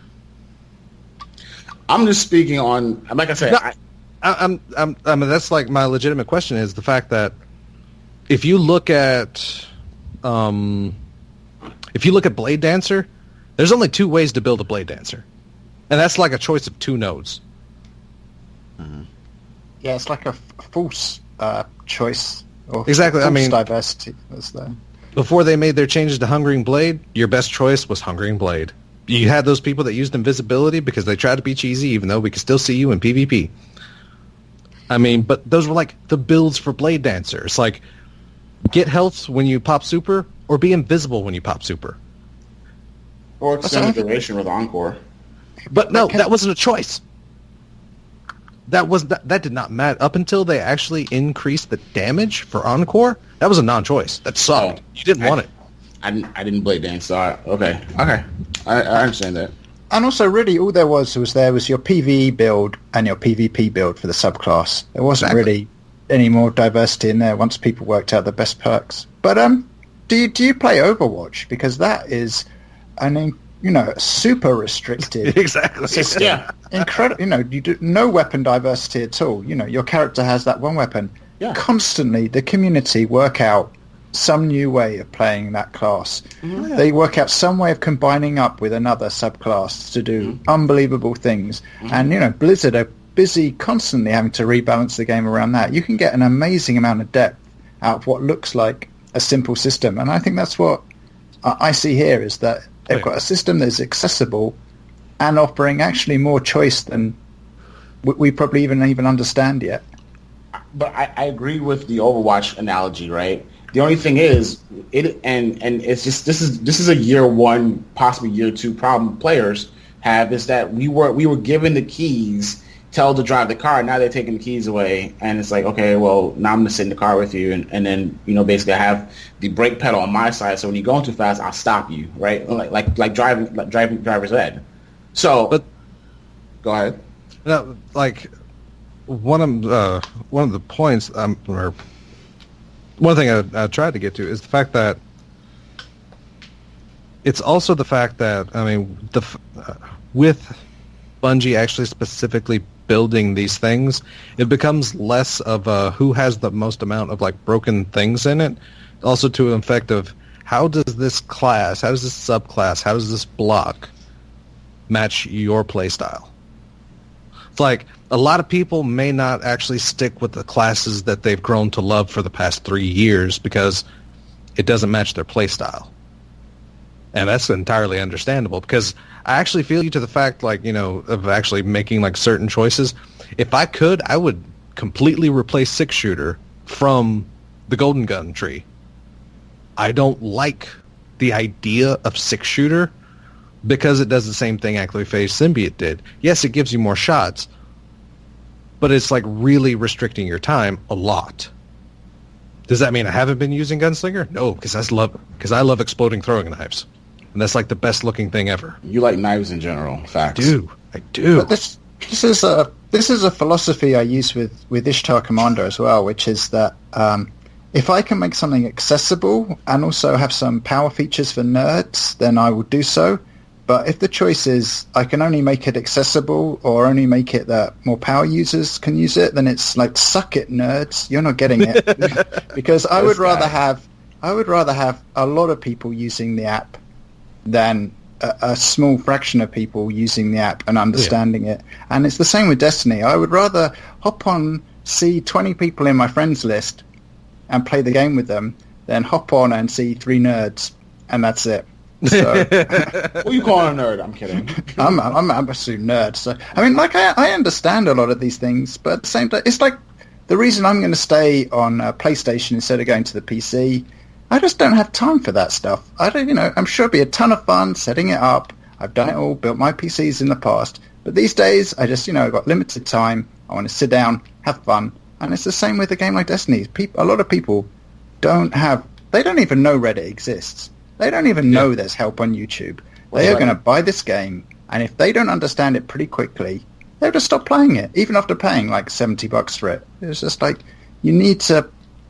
I think Bungie need to grow the base for the game because it's where my friends are, and it's a great community, and I think you can still... I'm just convinced... Look, we've been playing the beta for a week, and people are already developing new strategies in Control. I bet people start finding all little things in the subclasses, certain weapon combinations. Bungie have already hinted that there will be weapon combinations that specifically do something. If you have 2 specific weapons, you will get some like bonus. There's going to be, I think, an amazing amount of depth here, but it'll just be more accessible. Mm-hmm. And at the end of the day, it's not, they're not going to ship the game on the 6th of September and then like, bye-bye. No more updates. Right? No more complexity is ever coming. It's really like when you go from Destiny 1 to Destiny 2, you can take stuff away. You cannot take stuff away once you ship your game, like the main version. People just freak out. But you can add stuff. So yeah, it's simple now. But they've got, I think, a lot of levers and things that they can push and pull to add stuff in. So they've created Go for it. Oh, I suppose they've created like a very modular system with this that overall they just have a lot of control over exactly what happens. And like I said, I agree 100% though that we might be seeing a third block at some point in time because there's a pretty wide gap like between everything that something can fit very prettily right into that. I also think that the trees give us now the ability to have true competitive play, like actually have like legit tournaments like most shooters have, because it's easily controllable now. Mm-hmm. Yeah, but there's also a few things too that, outside of the trees themselves that they need to do to make it, like MLG, or is it MLG? Yeah, like make it like get there. Like, so for example, Des, you played a lot. Ishtar, you played a lot. You guys heard the difference in sounds in the game. Do you find the sounds more pronounced? Oh, yeah. Okay. You don't need to play a lot to hear that. That's the first time you turn it on, you hear it. Well, so I was listening. Okay, so I was listening to the Strikers Super, and I was imagining I was going to hear more thundering footsteps, but you hear, I guess, the electricity whizzing through the air. So I guess my perception of what I was going to hear was different. So I need to spend time because I actually spent time like with my headphones in my head like this, trying to hear. Okay, cool. I hear whoosh, and this is part of just learning the sounds, right? Okay, that sounds like a Dawn Blade. That sounds like a pole dancer. Jedi Knight tricks. So Totally sounds like a lightsaber, and I love it. like, so, don't make it MLG Converse. Okay, whatever. But I think I disagree entirely on that statement that he just made. I disagree. Well, the statement he's making isn't like don't make it professional. It's like don't literally go with MLG. He's saying that MLG as a company sucks. But he's not disagreeing with make it professional. He's saying just don't like go with that specific professional. Okay. But did you notice when you have a super, you leave footprints. So if you want to chase down the orbs, you can follow the footprints. Yes, So especially cool. on a Sentinel. I saw that on a Sentinel. Dawnblade might be a little different because you're just flying in the air, but I imagine that they leave like some type of fire splash in its wake. When Des and I were playing the strike, he popped the pole super, and he went behind me and got a couple guys, and I heard the lightsaber sound, and I was like, "That is so fucking cool, man!" I know, right? I love Arc Strider for that, man. You pop it, just zoom, zoom. Like you'll actually see me, like when the room's clear, you will see me just keep mashing buttons just to hear it go on. And if you play the Sentinel and you drop the Ward of Dawn inside the Ward of Dawn, you can almost hear like a seashell effect. Like you're actually inside of a dome. Which I gotta say, they aesthetically changed it, and it looks beautiful. Dude, there's so many extra particle effects that, like, running my Warlock, at least through the story mission, like, I was probably almost blinded by Bloom. Like, it was just such an obvious and just in your face, like, right there, here's an explosion. And, like, there's so many things that they've done just to, like I said, the particle effect improvements, everything is just leagues ahead of so much. I spent some time, so I've been lucky enough that recently I got a PlayStation Pro and a 4K monitor.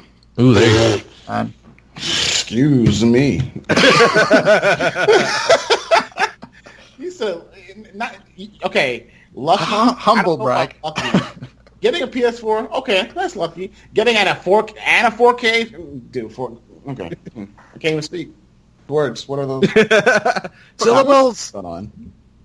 But yeah, I of course I've watched the E3 reveal. Sorry, before was it? Where was the reveal? Was before E3. They had the reveal event. Yeah. They had the reveal event, and I think the first thing I noticed is just that you drop in, and first of all, probably that they seem to have compressed the hell out of the cutscenes. So the cutscenes just look a bit. The pre-rendered cutscenes are really grainy, like much more grainy than the version you can download off YouTube.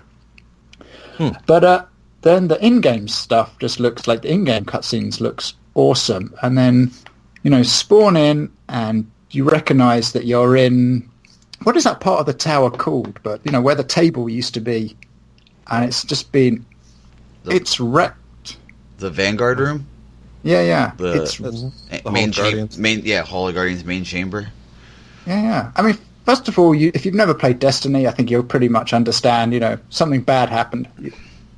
But for us, there's the fan service of you can see one of the weapons or the armor kiosk has been wrecked. All of what you loved running around has been destroyed, and just all the smoke and the fire, so much detail, so much texture as well. And I ran around it a lot, and I took some screenshots, and then I loaded up Destiny 1, and it looks blurry and so flat. It looks like going from PlayStation 3 to PlayStation 4. There's so much love and texture that has gone into this new version. And I remember when the reveal happened, people were like, oh, this is like Destiny 1.5. It's the same game engine. What have Bungie done? But it's just it really feels like I put this analogy up, which is if you look at the original iPhone, it was amazing, but it's pretty chunky when you look at it now. And you look at the iPhone 6, and you can see, they had they were onto something right at the beginning, but it took years of refinement and technology improvements to actually get to the vision they had in their head. And then when I played Destiny 2 beta, I'm thinking, okay, now they're really like delivering what they really had in mind. And it's like night and day. And it's like going back to the previous game. I'm just like, I mean, I don't think I'm going to be able to play Destiny 1 for the 2 months that we have to wait. Yeah, it's going to be hard. It's going to somebody, be hard. somebody in our Discord actually did make the statement. It's like, after playing Destiny 2, like the struggle to going back to Destiny 1 is like Destiny 1 might actually just feel like a Twitch shooter in compared to how Destiny 2 is. I mean, which that's like a whole nother layer. Like, we've said, that team shooting is just such a very strong like strategy in D2. But then again, I mean, it was strong in D1. It's just the only reason like it's super noticeable now is because like time to kill like it's just been slowed down to a point that, like I said, you can suddenly now notice it's like, oh yeah, I'm definitely getting tagged by like 2 people now. Yep. I mean that's definitely a thing that's happening. And Can I talk a bit about Homecoming? I wanted to talk about it too. Please, So let's go. Like, first of all, my memory of Destiny 1 is it was a bit like the Star Wars prequels, where there's an incredibly complicated plot set up for you in an animation at the beginning about, you went to Mars and you discovered this, and then you become great, and then it's collapsed, and then there's some aliens, and then the missions there's a lot of the missions are just like run from A to B and shoot stuff, and for some reason there's a door that's locked and you have to kill 3 waves of enemies. It was like, and a story I couldn't really understand, where this first mission is amazing. It's not just a fun mission, but it's storytelling built into this mission. I was just like, and also you're there with Cade and Ikora and Zavala. Zavala. That's cool too. That part's really cool. You get to revive Zavala, which is hilarious.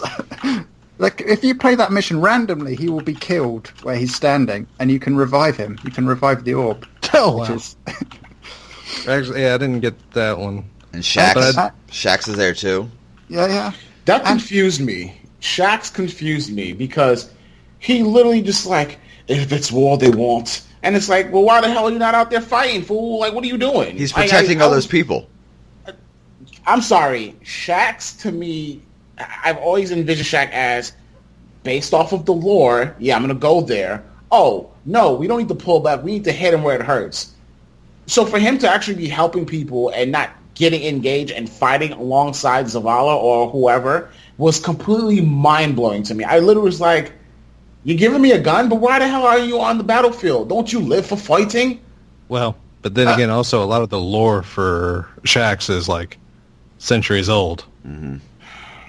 What do you mean Zavala's fighting? Have you seen that funny video that's going around on YouTube where it's when you've resigned from work but you still have 2 weeks to go, and it shows that Zavala stands there and he's shooting his weapon into the ground, and that's all he does with it. He just sort of like shoots it. The scene that got me, the part that got me in the Homecoming was right when the Traveler gets sealed, and you see your light kind of jump off your body like a spirit, basically, and then your ghost falls, and the first thing your guardian does is grab your ghost and pull it to you. And when he grabbed it, I was like, it would have been a perfect part just to put the just real light whispers of the speech he made in Rise of Iron, like when you go back to where you start, and he's like, this is where I, out of everybody, I was for you, like I found you. That would have been like the perfect part for it, but then you get kicked a couple times, like 7. Gaul wasn't having it. Yeah, you get kicked like 7 times, and you drop the ghost off the ship, and he reaches for it, like your guardian reaches for it. And I'm like, oh my god, this is such good storytelling. I just like that he pointed to the Traveler and said, look. The villain has to show you. The villain has to show you how badass he's going to get. You think you're brave. You've just forgotten the fear of death. It's like, Let me reacquaint you. I'm like, it's like so the best line ever. But you see that, hearing that in like one of the trailers, That's when I stopped calling him Gary, and that's when I started calling him Gaul, because my God, that is like the most pimp line ever. I stopped calling him Gaul. He's Dominus Gaul from now on. You can't just, you gotta say it all at once. You call him Mister. Yeah, it's like a Tribe Called Quest. You gotta say Dominus Gaul or nothing at all. Like, he's a gangster. But, don't look at me, creature. Slap! But, that voice actor, though, Neil Kaplan, he only plays badasses. He's Optimus Prime. He's Madara Uchiha. He's the Captain Commander in Bleach. He's okay, because he did have. I did hear a little Optimus in him, but I was just like, nah. I was too enamored with like just the. On the new Voltron, he's the big bad in the new Voltron series as well. Oh yeah, he's what's his face? Ooh, good God, no. Voltar. Yeah, Voltar. He Voltar. Was also, yeah, Valkar. One of the something like that. No, it's because it's the prince, like in the. Oh, no, yes. never mind. He was also in a bunch of Power Ranger episodes and Beetleborgs, old school Beetleborgs. He was. You can tell though. I mean, it's just like. It's like Taken King was like creepy and like he had his own air. It's Hive. But good God, this man, like I said, impressed me with one of the best lines I've ever heard in this game. It's just like,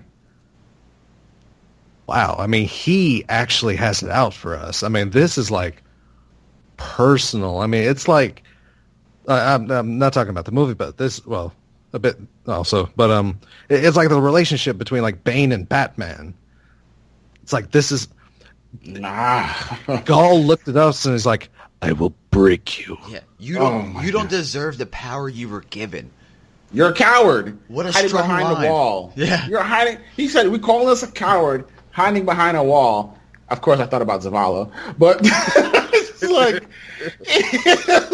oh my God. And I'm surprised. The only thing that would have been more epic is if he had picked us up by the neck, held us up over the tower, and say, you deserve to die. And just dropped you.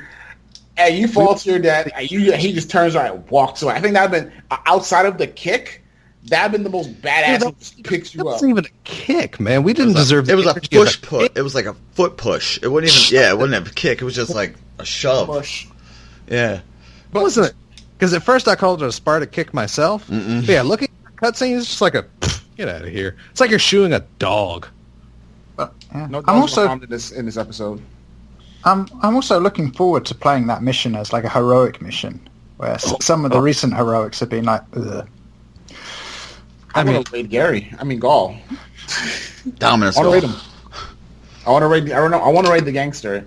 He backhand us, kicked us. I mean, just mushed us. I mean, he might as well spit on our corpse. Honest to God. Like I said, the cabal that he has under him as well. Has anybody noticed that the Scions, like, their armor is very reminiscent of, like, the Flayers? Mm-hmm. Oh, yeah. The enemy design is amazing now. Oh, it is. Yeah, like, puts me in mind, like, but that's the thing, because in D1, the Flayers were, like, a big thing in, like, that section of Cabal's, like, command. Like, they were very powerful. And to think now they're just a regular enemy. They're just regular looking dudes now. The war beasts. They'll snipe you. They've got a freaking Hadouken that they'll launch at you. Well, I hope that Gaul, like, kind of to bring it back into D1, kind of like throws shade at Volstark. You silly bastards! You think you can stop me like you stopped Volstark or the other Voluses? You're mistaken. And I'm like, oh snap! I'd be so excited if he can just pull that one. He's also a rank we've never seen. Well, I mean, at this point in time, he's actually overthrown the Emperor, so he's the Dominus can very well be. Effectively, right now, Gaul is the Cabal Emperor. But then, what I'm confused about, if that's the case, then why did they make a separation between the Red Legion and just regular Cabal? Because he was not always Cabal Emperor. He has recently overthrown the Cabal Emperor at the guidance of Consul. Consul is the character that has been egging him on. He's been It's like Bungie has made mention that Consul's the character that's been guiding Gaul like through his military career. He pretty much put him in charge of the Red Legion, and he made Gaul, he has pretty much guided Gaul to this spot and to such a high standard that it allowed him to overthrow the Emperor. So what if this is all part of Consul's plan to get Gaul killed and weaken us so that he can have his own little fun time with the Guardians and basically do what he wants to do? Like, what if Gaul is Consul's puppet, but we just can't see that right now? Well, I mean, it could very well be because, like I said, Bungie released a lot of info that it's actually Consul that has been telling Gaul about the Traveler and about, like, what it does and about everything about it. So, I mean, there's something behind the scenes, but we don't know exactly to what extent. But now that you say that, it makes me wonder, why didn't Consul just do it himself? Maybe he's not as strong as Gaul. But, okay. Well, we find out soon.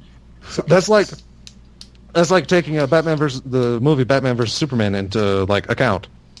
Consul's the Lex Luthor. He doesn't have the strength possibly, but that doesn't mean he's not going to unleash freaking Doomsday to get the job done. I don't want to stop you, lore nerds, but can I just mention that I was excited about the changes they've made to the enemies in the sense that in Destiny 1, we played against, you have to play the same PvE enemies a lot. Yeah. And that grew pretty tiresome. And I think there were a number of enemy designs that I just think were super annoying. And I would list pretty much all the Taken in that. And then also the Phalanx, Cabal Phalanxes, just such an annoying enemy type to fight against, especially if you couldn't get the right angle to, get the shield down. And here in the Destiny 2 beta, it looks like a real step up in enemy design. Both the sense that, okay, Phalanxes, they're even more of a badass now. They can, like, shield all their friends as well. But in the middle of the shield is a spot you can shoot. Thank goodness. Like, that kind of thing makes such a difference. The fact that they have those flamethrower guys, if you shoot the flamethrower, it'll explode and damage the other ones around that. Like, actually, you can develop some skill, and then when you're playing a strike 200 times, become more effective at getting through it. As opposed to currently, you can play that, the Saber Strike as an example, where if you get the Taken version, you shoot at a sniper, it puts its bubble up, and then there's nothing you can do for a few seconds while you wait for that bubble. And that kind of thing is just super annoying when you have to replay a game a lot, and you want to replay it a lot. So I'm really excited for this, what looks like a step up in design. Yeah, for sure. Did you go into the strike and just mess around at the beginning?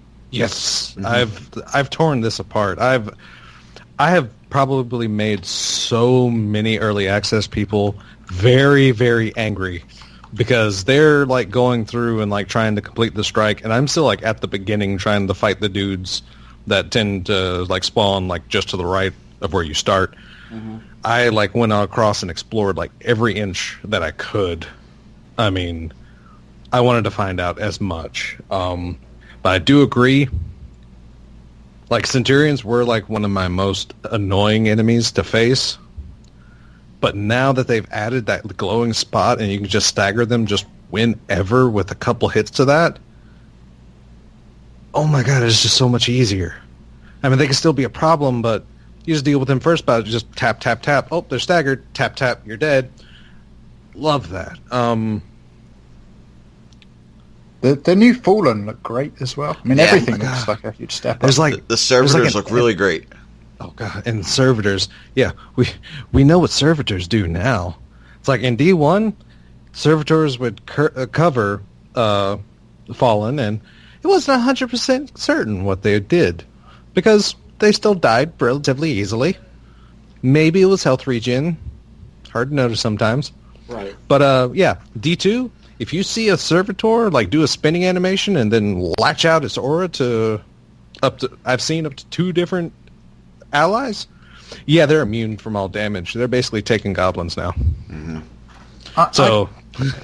I cannot wait to properly explore Nessus. Oh my god!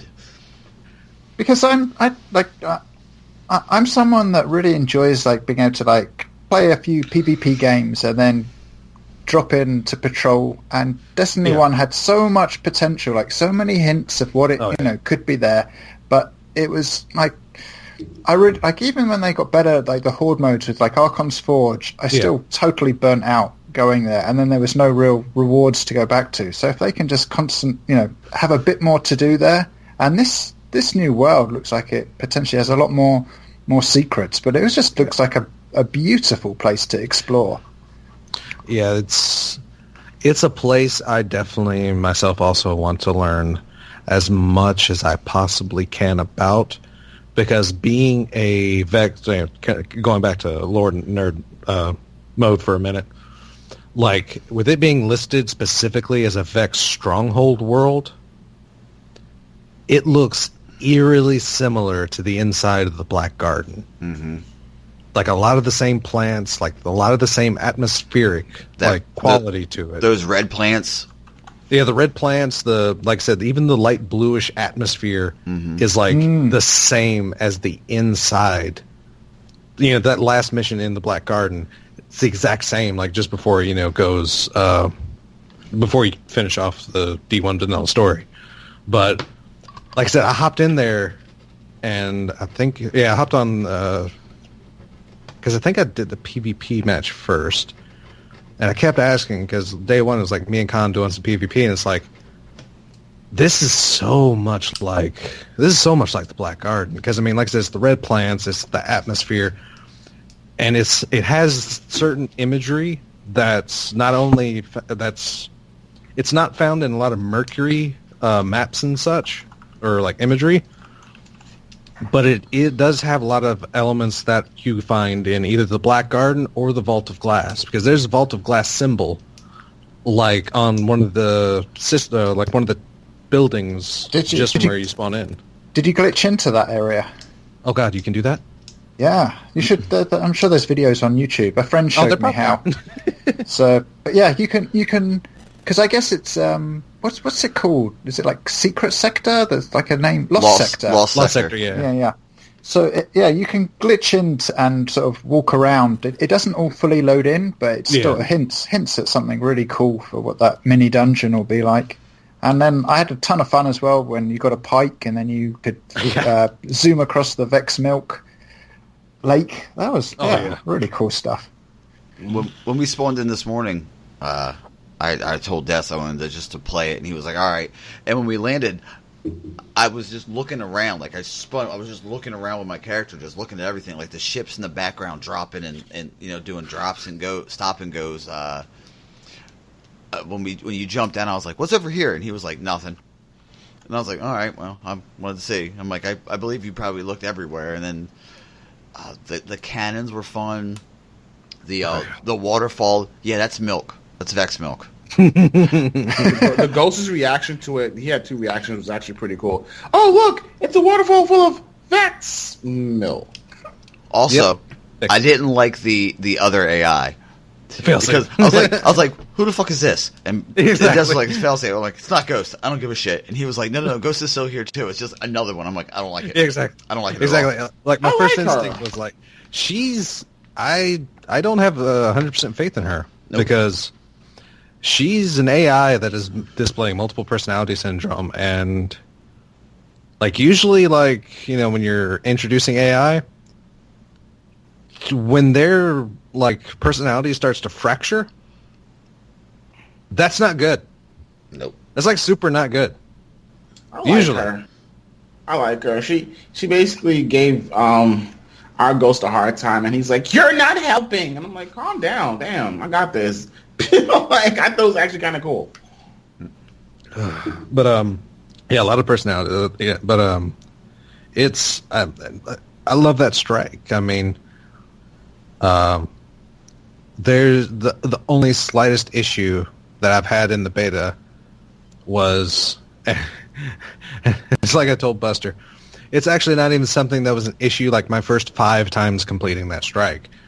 It became an issue like after successive strike completions, which were complete, it's totally my fault because no one forced me to play the strike that much. I'm trying to like learn as much as I can about a super and such and like see differences, and that can be most comfortably done in PvE. Sadly, the only PvE thing we have is that strike. But I feel that the boss is just a little bit too much of a bullet sponge. I agree. After successive strike completions, I've started feeling that way. The first couple of times is fine, but I can definitely project from what we've seen in D1 and how we reacted to those strike bosses and how our initial reactions to strike bosses in general were back then and how they evolved and sometimes stayed exactly the same. And yes, Bungie has already stated that they see this issue. But like I said, that's still my issue with this beta is the only negative thing I can even come up to say it is, boss is a bit of a bullet sponge to me. I can agree with you. I was saying that before you didn't tell me your feelings until I said it. I was like, this guy's taking damage. You're like, oh yeah, he's a bullet sponge. Just hold on. This is 3-4 stages of fights, and I'm like, Jesus. Yeah, but I love the stages too, and I love the fact that you start in traveling across this strike. You actually feel like you're traveling somewhere. You actually go so far into the strike, and there aren't a lot of enemy encounters, and what you encounter aren't that many enemies, but there's enough combat sprinkled here and there while you're going forward that is keeping you interested, and there's things happening, and then you get to the freaking battlefield before the before the drill. It's oh my god, this place is suddenly night and day different, and then you have to go through that, and then the drill, and it's oh Christ. I love Buster's first reaction seeing the drill area. Well, the drill bit was funny because it was just kind of you were there, you ran through it because you've done it 20 times. I'm jumping around like a fucking rabbit, and I just jumped down. I'm like, I don't know how I got here. And you were like, I was like, I was just fighting somebody, and now I'm here because I just jumped and got away. You know what I mean? But the bombed out battlefield scene, that felt very trench warfare, World War II-ish. You know what I mean? Because there's divots, and people were fighting each other. You came in and got in there. I gotta say, my favorite part of the strike had no battle at all. It was the Han Solo Vex and the gold carbonite. That little bit, the altar before you drop down and fight the modular mine or whatever. It was just really, it was a cool little touch. Yeah. Because I was like, is that an Atheon? Because Atheon exists on multiple timelines. He's the the conflux. Yeah. And I was like, is that an Atheon inside the? And you're like, I don't think so. It doesn't look like an Atheon. I'm like, they all kind of look alike though, so it could be. I liked it that he was a sponge, but the whole scenery changed. The floor fell out 2 times, and the mechanics changed. When he gets to that mid level, he does that ground. He pounds the ground, and it turns to lava. Oh god, I know, right? It's at least there's some imagination going into these strike bosses. Yeah. So I'm actually now mad. At the reveal event, a lot of YouTubers and such gave their opinion of this strike, and I'm now mad at pretty much each and every one of them for saying that, oh yeah, it's just like a Taken King strike. It's mechanic-wise, yeah, I can see it's not mechanic heavy, but there's a few mechanics there to keep things interesting. But it is such an evolution of what a strike is just in general. Like I said, you're actually going through different sceneries. You're actually traveling across this planet to get to a thing. Have you gone in solo into the strike and played with a couple of randoms? Yes. Because it's pretty hard at the end. Yes. Yeah, in fact, just before playing with Buster, he caught me as I had load. I was halfway through. And he's like, yeah, I'm just waiting on you to start the strike. And it's okay, cool. Let me just kill him real quick. And we all died, and it's sorry, guys, but I've played this too many times to try again. My friend wants me, so bye. It's I'm bounced. I'm out. The fanatic phase is the best. Is my favorite phase. Yeah. When you blow his head off, it's that's gotta hurt. Ghost says it that's gotta hurt. Yeah, no, right. Or that's a shot or something or a great shot or some whatever he says, and then you're like, oh yeah, look at the milk, and then all of a sudden like the fanatics just start coming out of the Vex milk, and you're like, don't touch the Vex milk. I'm like, no, Kabir didn't like that either. I know better than to touch Vex milk. I mean, it's hilarious. This also Titan won't do that because the fanatics that we see are like the exact same as the fanatics we face in Vault, and the fact that these actually explode. But we also see fanatics in the Restorative Mind Strike, but they don't explode. They're just headless goblins. Mm-hmm. But these guys actually explode again, and they actually leave a pool of radiolorian fluid on the ground, which makes me think exactly what were Vault of Glass fanatics filled with?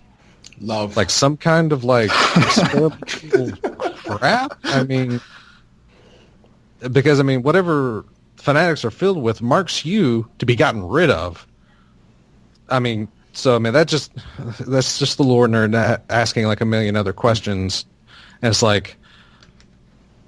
but yeah, I love the strike because, like I said, it does things. It does a lot of things. It almost feels like a miniature raid encounter, more so than even a Taken King strike. But they're not going to give the best strike to us in the beta. I know, and that's the weird thing because we can actually. That's like a D1 beta. They gave us Sepix, and Sepix was freaking amazing when we played it. Mm. And then we found out, wow, Sepix isn't the best. It's the first. Yeah. It's and then Sepix wasn't even the fastest. Even though I learned how to solo Sepix, a month down the line or something, we found out, the Nexus strike can be done in, 7 minutes. And then it's oh yeah, but then, the fun one is this strike, and it's and to imagine, like I said, this probably isn't even, putting their best foot forward. Yeah. This could be, the crappiest strike out of the entire thing. Yeah. Hopefully not the hardest either. I know, right? I would not be... Yeah, and it's I even told Buster. Even with him being a bit of a bullet sponge, I like the difficulty of his final phase, where if you're not careful, you're either going to get got by fanatics, or he's going to gun you down. Mm-hmm. I like... No cover. There's no cover in that area. I like that spike in difficulty, because it's kind of unexpected, and even if you're expecting it, you're still, pretty much on edge and panicked, because everything has to change. So... There's just so much I like about that strike, and that I can see the fact that Bungie is really learning how many mechanics they can put in without things becoming too overbearing, and how important those mechanics need to be, essentially. Hey, I can give you a half hour more, but I have to go before the shops shut, as I haven't actually. I'm going to run out of food here. Okay, that's fine. I was going to ask you, with D2 coming, what do we have in the horizon for the Ishtar Commander app? Hang on, I've got a cat about to jump on me. So, first of all, Bungie have already stated that there will be an API, and it will be possible to, as everyone expected, there will be third-party apps and websites, so that'll continue. But because the API gives away so many secrets and details about how the game works... They won't turn that on till the 6th of September. So there's nothing I can really do to prepare Ishtar Commander, apart from sort of some obvious architectural things I've had on my mind. And my plan is that I think it'll take me about 2 weeks to have a new version. It'll be the same app, so you'll be able to still use Ishtar Commander, and you'll have at the login screen an option to use it for your Destiny 1 account or your Destiny 2 account. And the version that will appear in the first couple of weeks will be really... Sorry, that was my cat. Will be really bare bones and probably just be about transferring your gear around, and then I'll just keep on releasing new versions and build up from there. So, yeah, and also I have no idea how useful an item manager is going to be and what other new features are going to be needed. It will just be fun to discover for weeks. But I imagine you'll be pretty busy those first 2 weeks that you will survive. You'll have some fun stuff to do even without Ishtar Commander. Yeah. Oh, man. It's going to be like the Dark Ages all over again, where we have to actually go somewhere and, go to the farm and open up the vault. Yeah, but also my philosophy is I'm always trying to recreate the in-game UI, and as that is going to change and be updated, there'll be just a lot of work that I have to do to visually match the new game. Yeah. Because I don't know if you know, but like all Bungie do is they provide like the raw icons for the weapons, but then everything else I've had to construct by recording videos and taking screenshots from the game. Wow. Yeah. Okay. So, I mean, thank you for making the app first and foremost. It's awesome.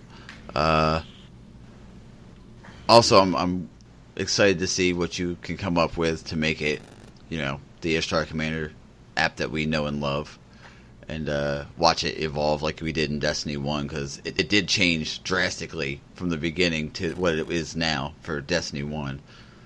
And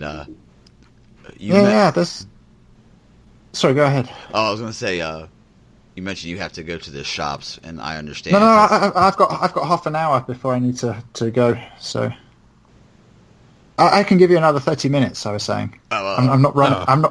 I'm not running off. I didn't mean like they close in 30 minutes. I mean I can stay chatting for 30 minutes. Oh, okay.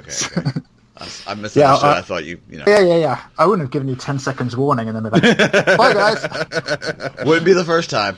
Someone was like, I gotta go, and we're like, say bye. Yeah. But yeah, so I mean, businessman is off there. Yeah, for a quick minute. Actually, can you give me a minute? Let me just give these cats a tiny bit of food so they stop jumping on my computer. Yeah, Des and I can have a back and forth. It's fine. I know, right? So, I mean, yeah, I had fun. I probably won't be playing it today because it is what it is. Is how I look at it now. Well, I mean, then it's like it's really a person's choice for like how deep they want to dive into this beta. Mm-hmm. Because I actually enjoy the fact that I'm not sure if we really spoke in incredible detail, but I actually like the fact that there's only 3 things to do in it. Yeah, I mean, it's like super small, and you try them all at once, and it's like you have a general idea. Like people don't like you're not pressured to. Well, I got to do this like multiple times just to understand like how things work. It's like if you want, yeah, you can dive into it for days and like check things out. Mm-hmm. If not, give it a few hours. Okay, it's cool. Can't wait for the game. I mean, that's fair. But like I said, I enjoy the fact that they're actually keeping things very close to the vest in this beta, because I was disappointed in D1 whenever it released, and it's like, oh, now I have to do all the Earth missions again. Yeah, I played the first 2 hours of the game. I cannot wait to have stuff to grind. I've really missed it. I mean, and that's the thing, because it's all new. I mean, there's no telling. No, none at all. I mean, I'm like I said, the weapon mod system is what's got me the most excited, because there's no random rolls anymore, but there's still the possibility of having a different gun. Everybody's going to want different mods on their guns, because I mean, the gun I might want on my Scateslock might be the mod that no one else wants.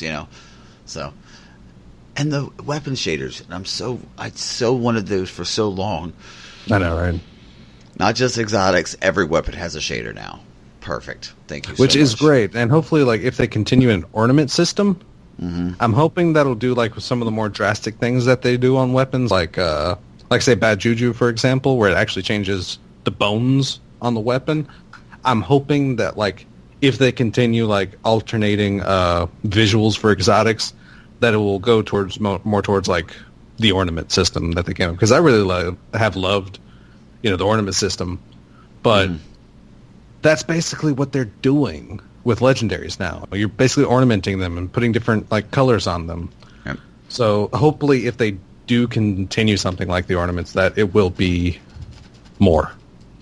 And hopefully the mods are also physical.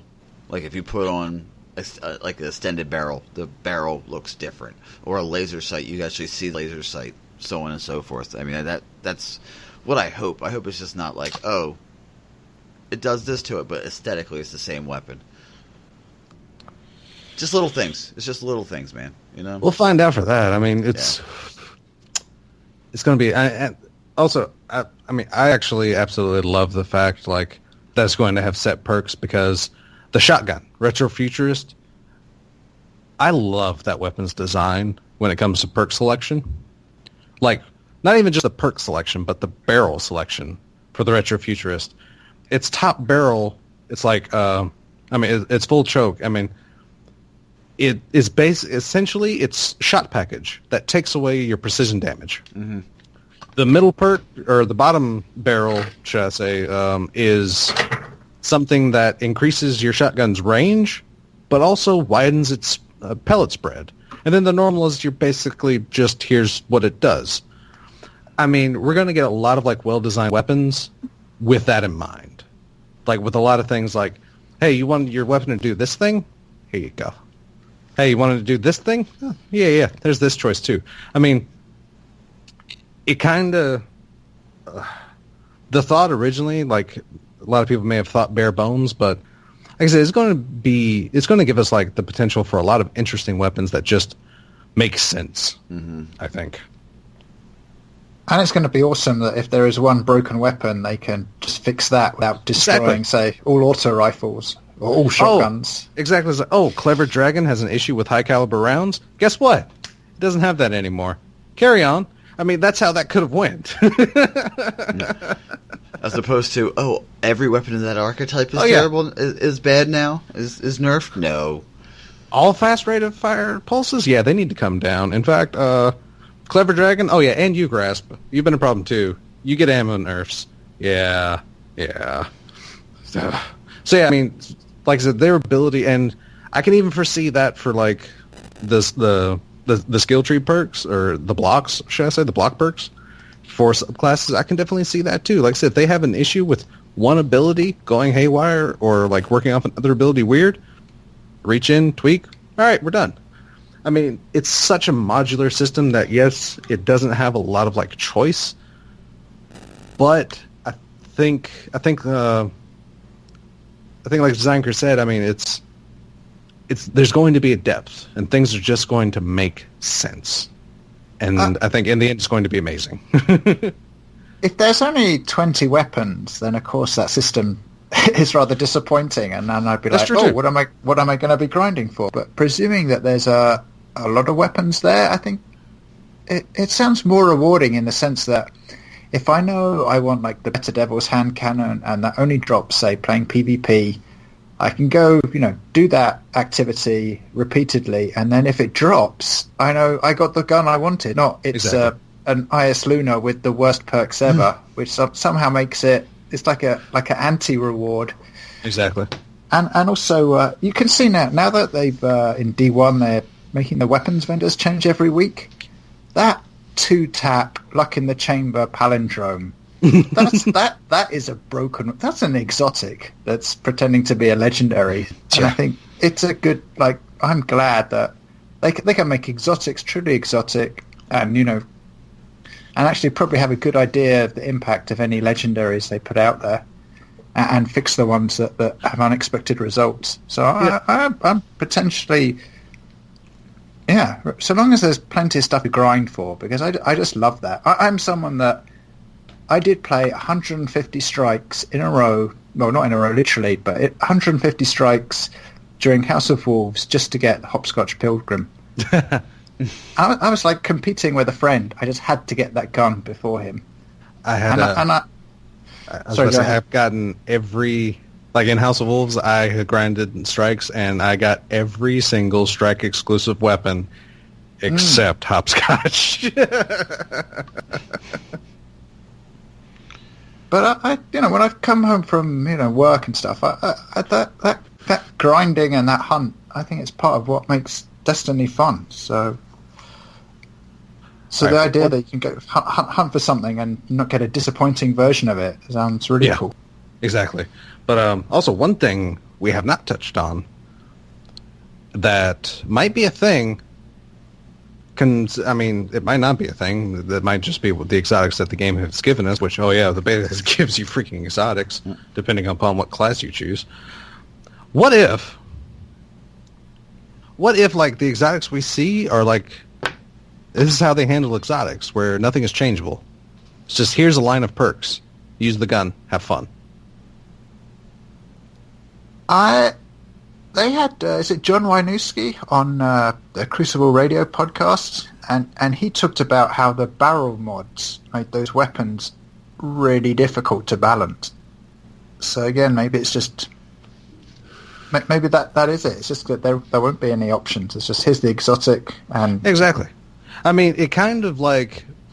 At least with Wisniewski in the design lead, he himself has had the view that exotics shouldn't be best in slot. Like, those were some of his words, or at least paraphrases very close of, that exotics were not seen as needing to be best in slot, but rather as like helping to do a thing, like a niche thing. Like if you play this way, it's like Telesto. You like to deny an area. Well, here's a thing where you can attach bolts to a wall and like deter people from going down like tunnels and crap. So I mean, at least he himself has the design principles. Like, he doesn't want exotics to be like the best, most overpowered weapon you can use in that slot. He wants them to be able to just do things and do things interestingly, which I don't mind. Like if like for the Sunshot, if all we get is this, like it's intrinsic, this, and like the 4 other perks, and that's it, I'm cool with that. That's like interesting because, like I said, I know like his design philosophy, but like I said, so far, like all of them are pretty cool. Mm-hmm. What's the Warlock auto rifle called? It's an SMG. It's a Risk Runner. Risk Runner. Like, first of all, I was using it, I was like, okay, this is interesting. And then I got hit by some arc energy. I was like, whoa! Yeah, exactly. The way it's almost like you can just run through every single bullet you've got if you keep chaining lightning. It's a really, like for PvE, that looks like it's going to be so much fun. Oh, yeah. I really like I said, so far I like the designs of things like the Sunshot is like basically kind of like Icebreaker 2.0, basically the way it makes people explode. The Risk Runner is essentially what the weapon name, Zalo. God. But yeah, but like I said, they do like different things, and like Eat Sweet Business, even though it doesn't technically really do a different thing, even though it kind of does, it just looks really cool because it's a freaking minigun. It is. The barrels get red too when it gets to the end of the barrel or the end of the clip. And good God, what a clip on that thing! Like freaking 90-some rounds. Mm-hmm. Also, it's not a clip if you think about it. It's a round of bullets you just kind of shove into the barrel and shut it. It's like a drum. Yeah, it's like an old-fashioned Tommy gun, but yeah. Yeah, like I said, I won't mind. Like if they just hand us exotics, like, well, here's all the perks you can use on it, because it makes sense from that. Mm-hmm. I'd just be happy if it's an actual exotic that you really want to run, and that you go into play and you actually have a tough choice of which exotic you want to use. Where exactly currently, maybe I've been using a heavy exotic, like Truth for a while was useful, but otherwise it's just the legendaries were so much more useful. Yeah. So, and I have to say, I think the fact they give you an exotic potentially in this first mission, I think that's a great idea, because I played for so long until finally I got a legendary engram that decoded into Dragon's Breath. And because I was clueless back then, I was just like, oh, this is amazing! And I just used the hell out of this thing without being aware that it was the worst of the 3 exotic group launches. I've got to say, like, personally, like, I have a feeling like Bungie made explicit, like, because I was kind of curious, like, before the beta launches, Bungie's like, listen, like, this does not reflect, like, in-game progression. Like, you're going to get rewarded, but don't expect this in D2. It's like, I'm wondering, because playing the first mission as my hunter and getting armory, it's like, oh yeah, press square to grab your weapon. okay, here comes like probably another purple since they're already starting you with purples. But this is probably, just going to be some piece of crap weapon. Sunshot. Wait, what? It just came... What? Excuse me? Like, I kind of hope they don't just hand you, quite literally just hand you your first exotic in D2. That would be a little weird. Yeah, I know what you mean, but I'm sure plenty of others will be hard to chase, but I just think that there's just a lot more people that would stick around if... Like, there's a surprising amount of people, even at, like, Destiny cost, what, $80? It's amazing how many people will buy a game, play the first couple of missions, and then just drop it. Yeah.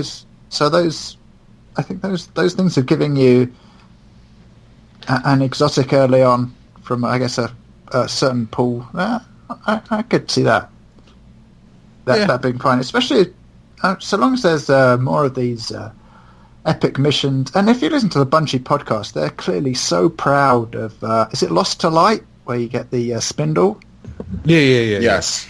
There's more of that coming for sure. Sweet. Well, that's cool. That's cool. I like that. I can't. Me too. Yeah. So I'm sure there's still going to be stuff that's pretty hard to chase. Well, I mean, that and Luke Smith has mentioned in like tweets before that he is completely and totally okay with missable things in the game because it's the he mentioned in a tweet like a bit ago at one point in time, it's like he's afraid that current modern gamers will miss out on the sensation of like the white whale, the one that got away. So I mean, because he himself, because apparently he played like a lot of WoW, and there was one item that he never saw drop, like ever in his time like playing WoW. So I mean, that's actually like something that at least, like I said, basically the director is okay with things that are missable. Like Gallahorn? Yeah, I mean, they're completely okay with. I mean, they've done what they've could like to make things more accessible. Yeah. But at the same time, they're also completely okay with, oh, you couldn't get this one thing? I mean, yeah, that's the one that got away. So, I mean, which I'm okay with, too. Because that's like, may not be the best, but that's like instant memory right there. Like, trying so hard, like grinding for that one thing, but it forever being like just out of your reach. Right. Yeah, but it really sucked in D1 when it was a critical weapon like the Gallahorn. Yeah, that's true. That game made that removed some of the boringness from the strikes. Yeah. There was a problem if you didn't have it; people wouldn't invite you to Crota. And then I would read like there were some people that had put like 2,000-3,000 hours into Destiny, and just because of RNG hadn't got that weapon.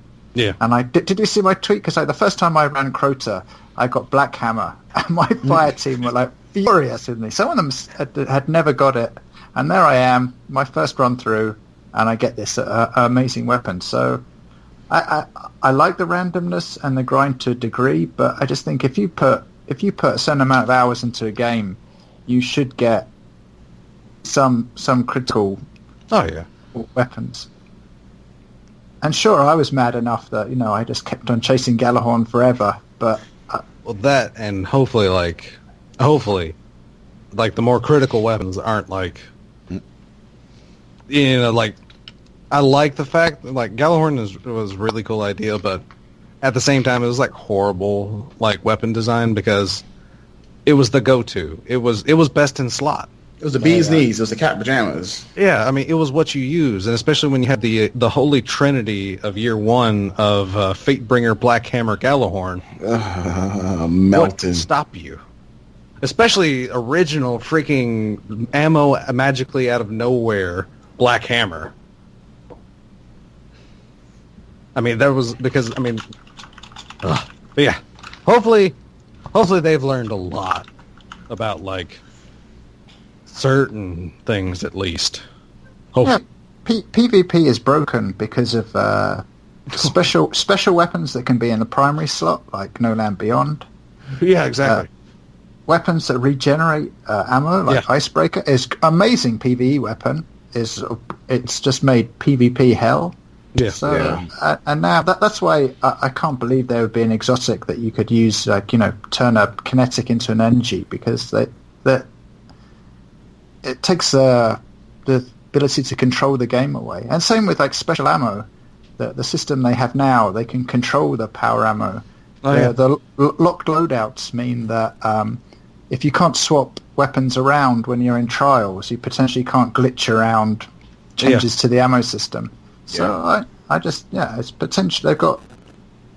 I've been watching videos and reading a lot on Twitter, and there's been huge amount of negativity as well to the beta and the changes. But to me, I just wanted to see, have Bungie learned from D1 Exactly. and have they put in place a new sandbox and a new system where they've got the levers to really control and finesse the game. And I see that. And I have to say, as every day has passed on this beta, I've just been more waiting for my friends to come online and play some more of the PvP. I've had so much fun. One thing I have found hilarious, I don't know if it was a tweet from you or from somebody else, but it was like, what was it? It's like Destiny 1... there's too many like one-hit abilities. There's too much of this, and then D2 beta is like, oh yeah, where's my abilities? Where's my like grenade charge? Like this needs to be faster. And it's like, yeah, that's a good point. Like everything's like they fixed the problems in D1, like a lot of frustrating things, but now people want it back. Yeah, because we're so used to our style of play. We're so used to what we know, and so we have something different look and feel, and it's like, oh, this is awesome, but I really miss this, and I don't want to call it a crutch, but like I miss this mechanic. I miss this. Sticky nades are a crutch. Yeah. Well, yeah. I mean, pretty legitimately, if you can turn an engagement into a trade just because you tap R1 or L1, then yeah, that's a crutch.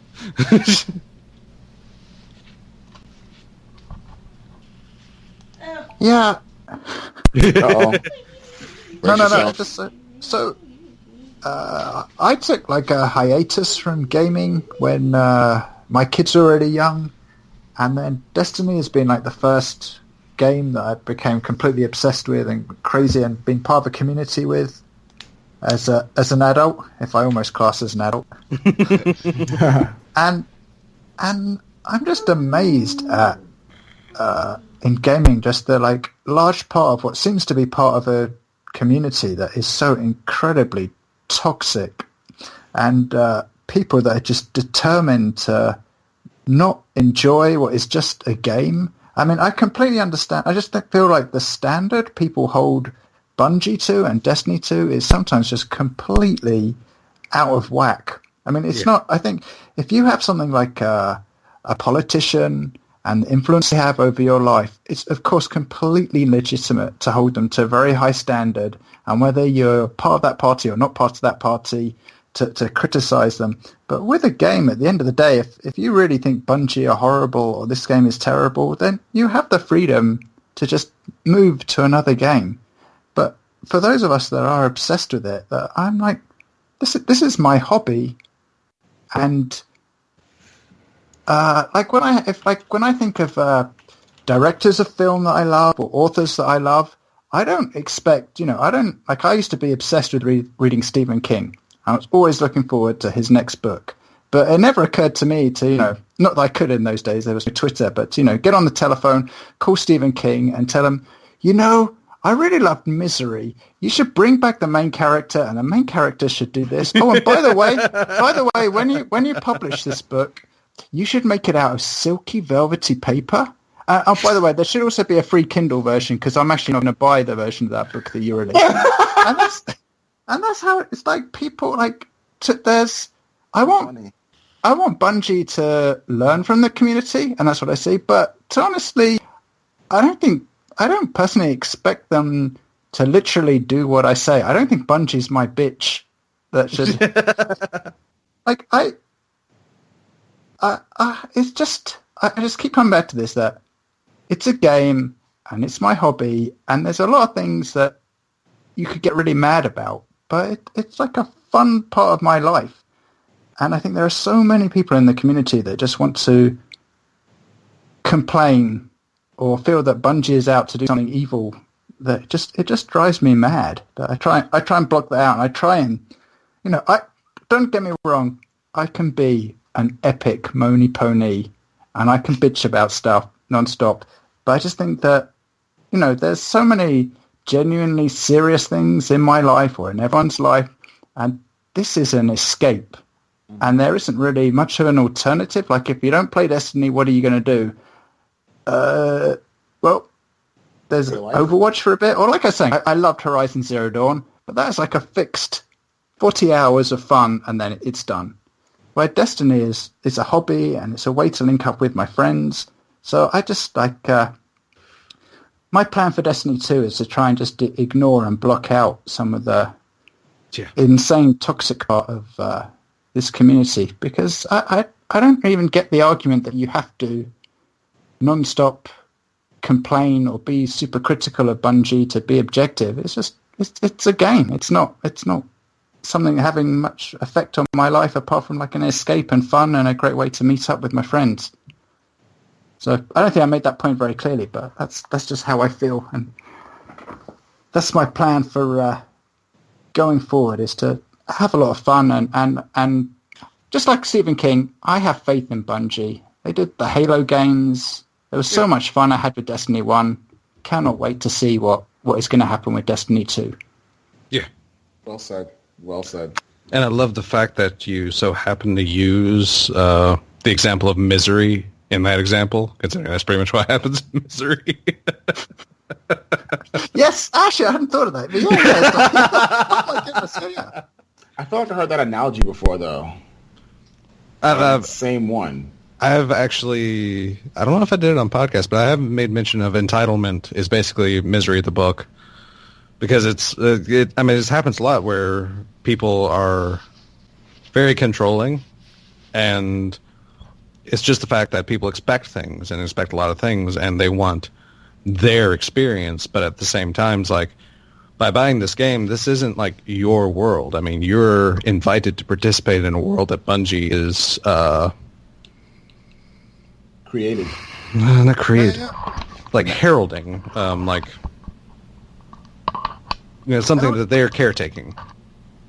If I could share one thing that I've learned, which is at the end of the day, a game is just software. And I think I work in the software area, and one thing I notice is that you can have an idea, and it can be in your head amazing, and it can be it just feels like the most obvious thing to do.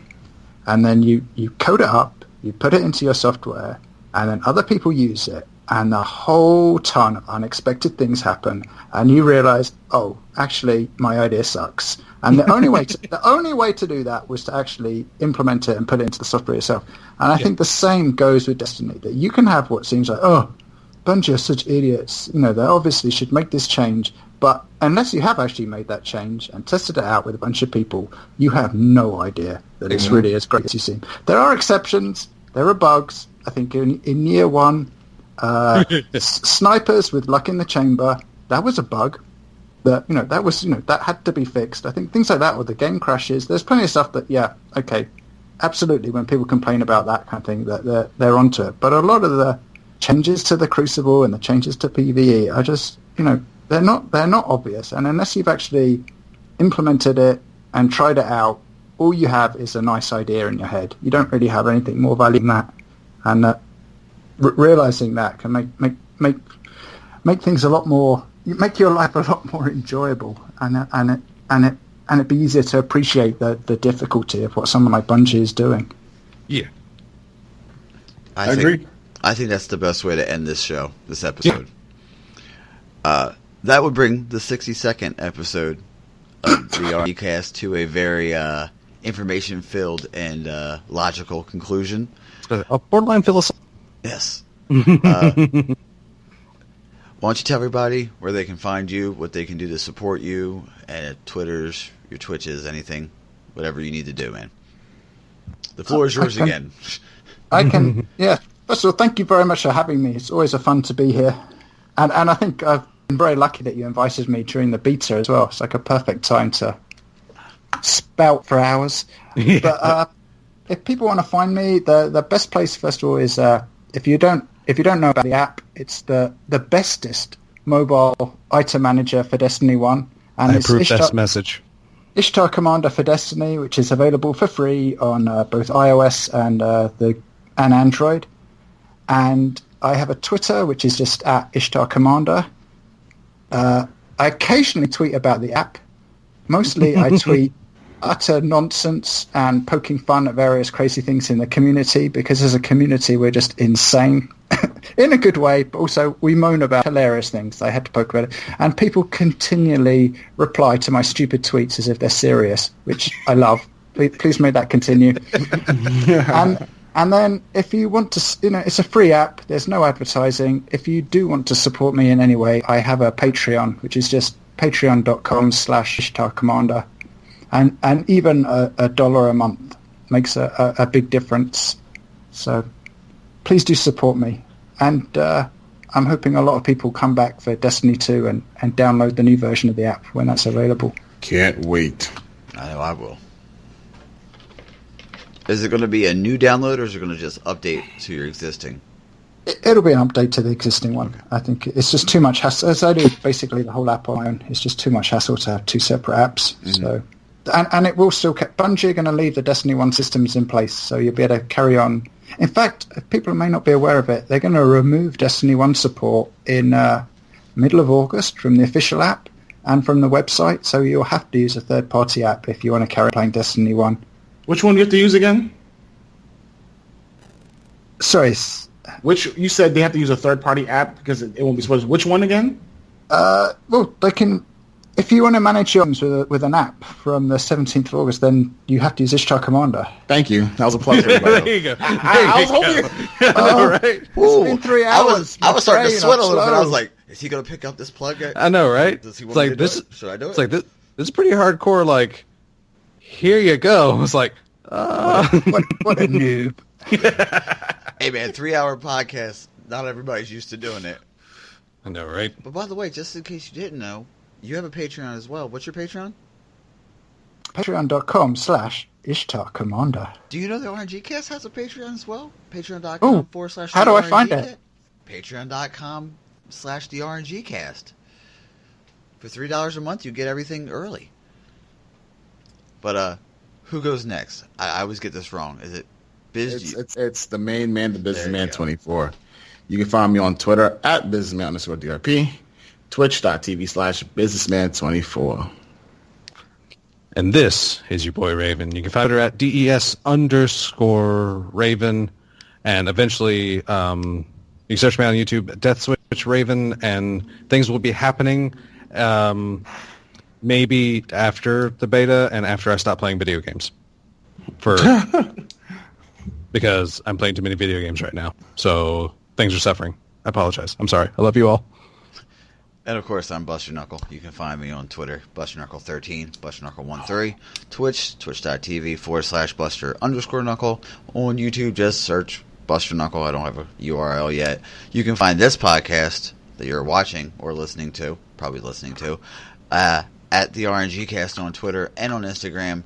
You can send us an email, therngcast@gmail.com. And Patreon. One more. Sorry, go ahead. Patreon.com/therngcast. Also, Patreon.com/Ishtar Commander. Go ahead, Biz. I forgot this. Thank you, Forrest, for the reminder. We're supposed to do a quick raffle. So let's do that right now. And don't worry, it won't take a long time because I got everything set up here. So I'm going to draw 2 names. First name, known as Alex. Your winner number 1. Second name, Average Joe 27.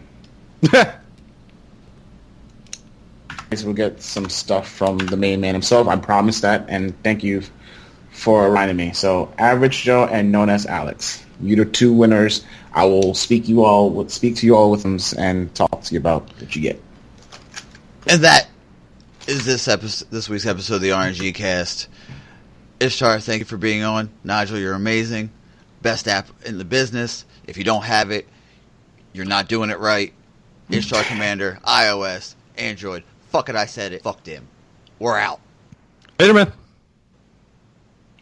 See you all next week.